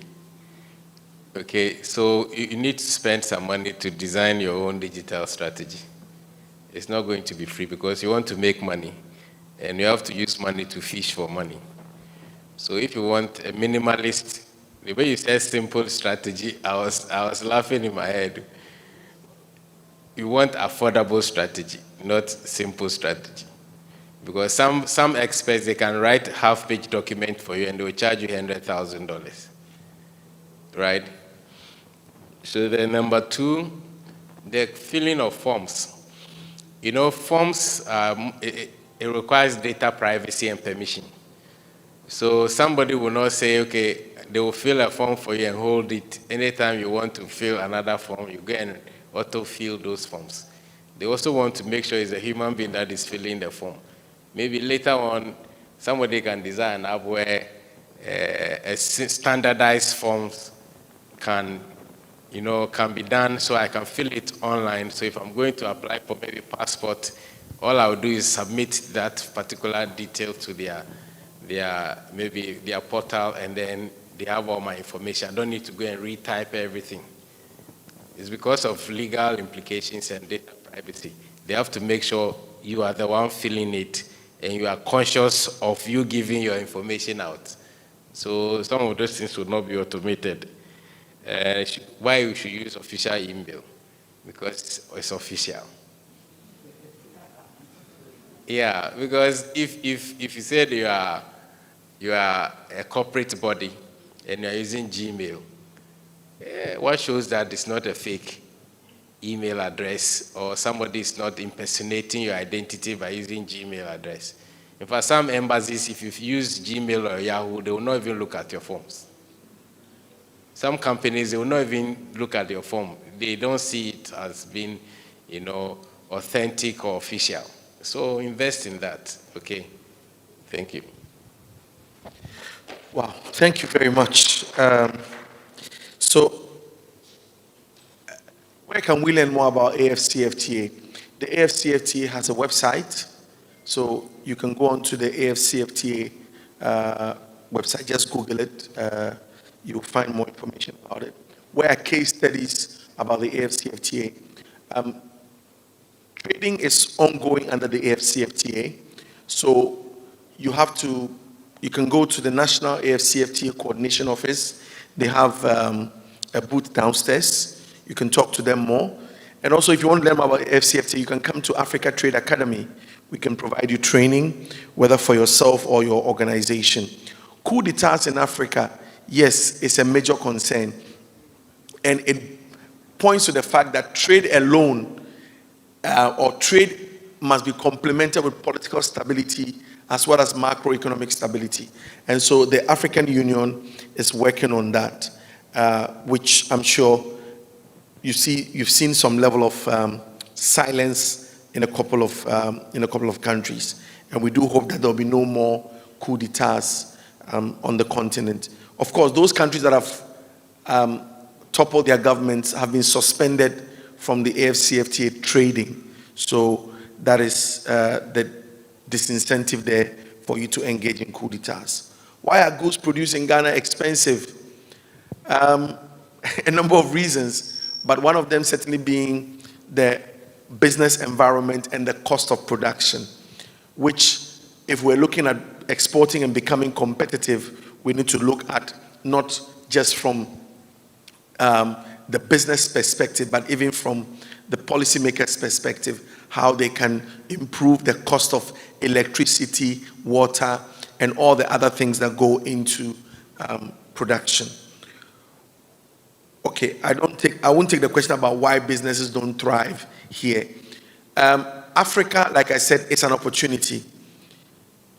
You can thrive. There are businesses that have thrived. Let me even change the English. They've thriven. Yes, there have been businesses here. There have been coup d'etats. There have been political changes, and they have been around. It's just the ability to adapt, the ability to understand the terrain. And so we will recommend that businesses on the continent continue.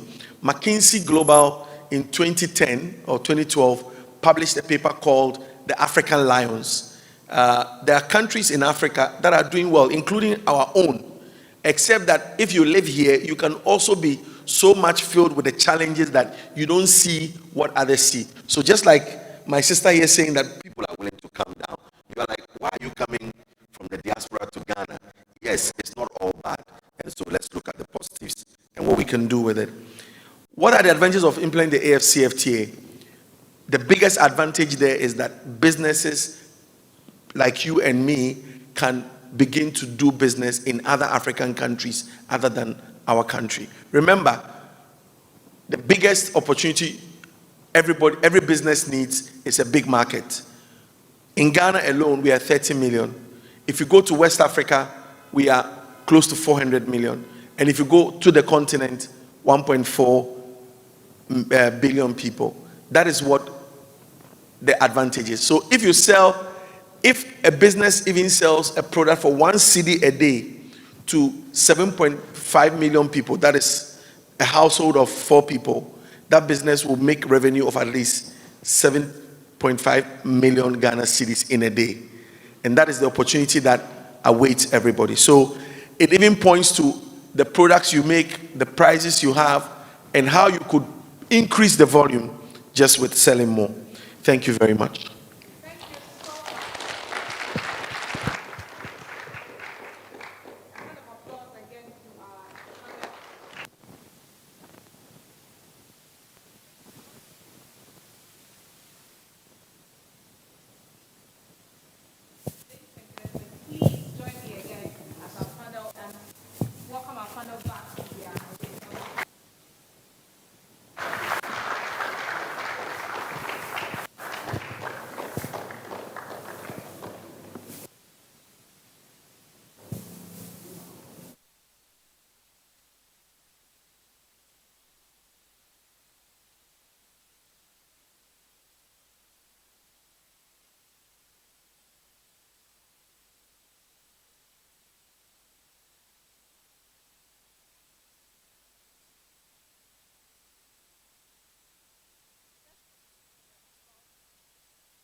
What we have already experienced is just but first half of today's event. We have another session, and you'd want to be here for that session. We have Madam Ivy Prosper. I believe most of us already are conversant with her and her social media platform. She's been doing content creation here in Ghana, across Africa for so long a time now, for over a decade. She's been that consistent on social media, and especially when we are having conversations on how we can use digital platforms to expand our business. These are people you can actually, trust their experience, because they are not just saying what is written in the book. They're actually doing it. We also have Mr. Walker here, who understands the African business terrain. He's a businessman himself, operates businesses, so he promised to give you the insight that you need to also succeed as a business person. But before that wonderful session, we're going to just take a brief break, and we've mounted some exhibitions that Mr. Akwesi was telling you about. We have the Ghana Tourism Authority, so many other businesses. Go and see what they've done, how they've done it. In fact, also try and purchase, but be inspired by what they've exhibited, and use the knowledge to also expand your business. So take a quick break session. It's an opportunity to also see the panel, the speakers, ask them the questions, do the connections that you need to do so that we can all succeed as Ghanaians. Ladies and gentlemen, we'll take a break. We'll come back shortly. Thank you so much for your time. We're just having 10 minutes break, please. 10 minutes.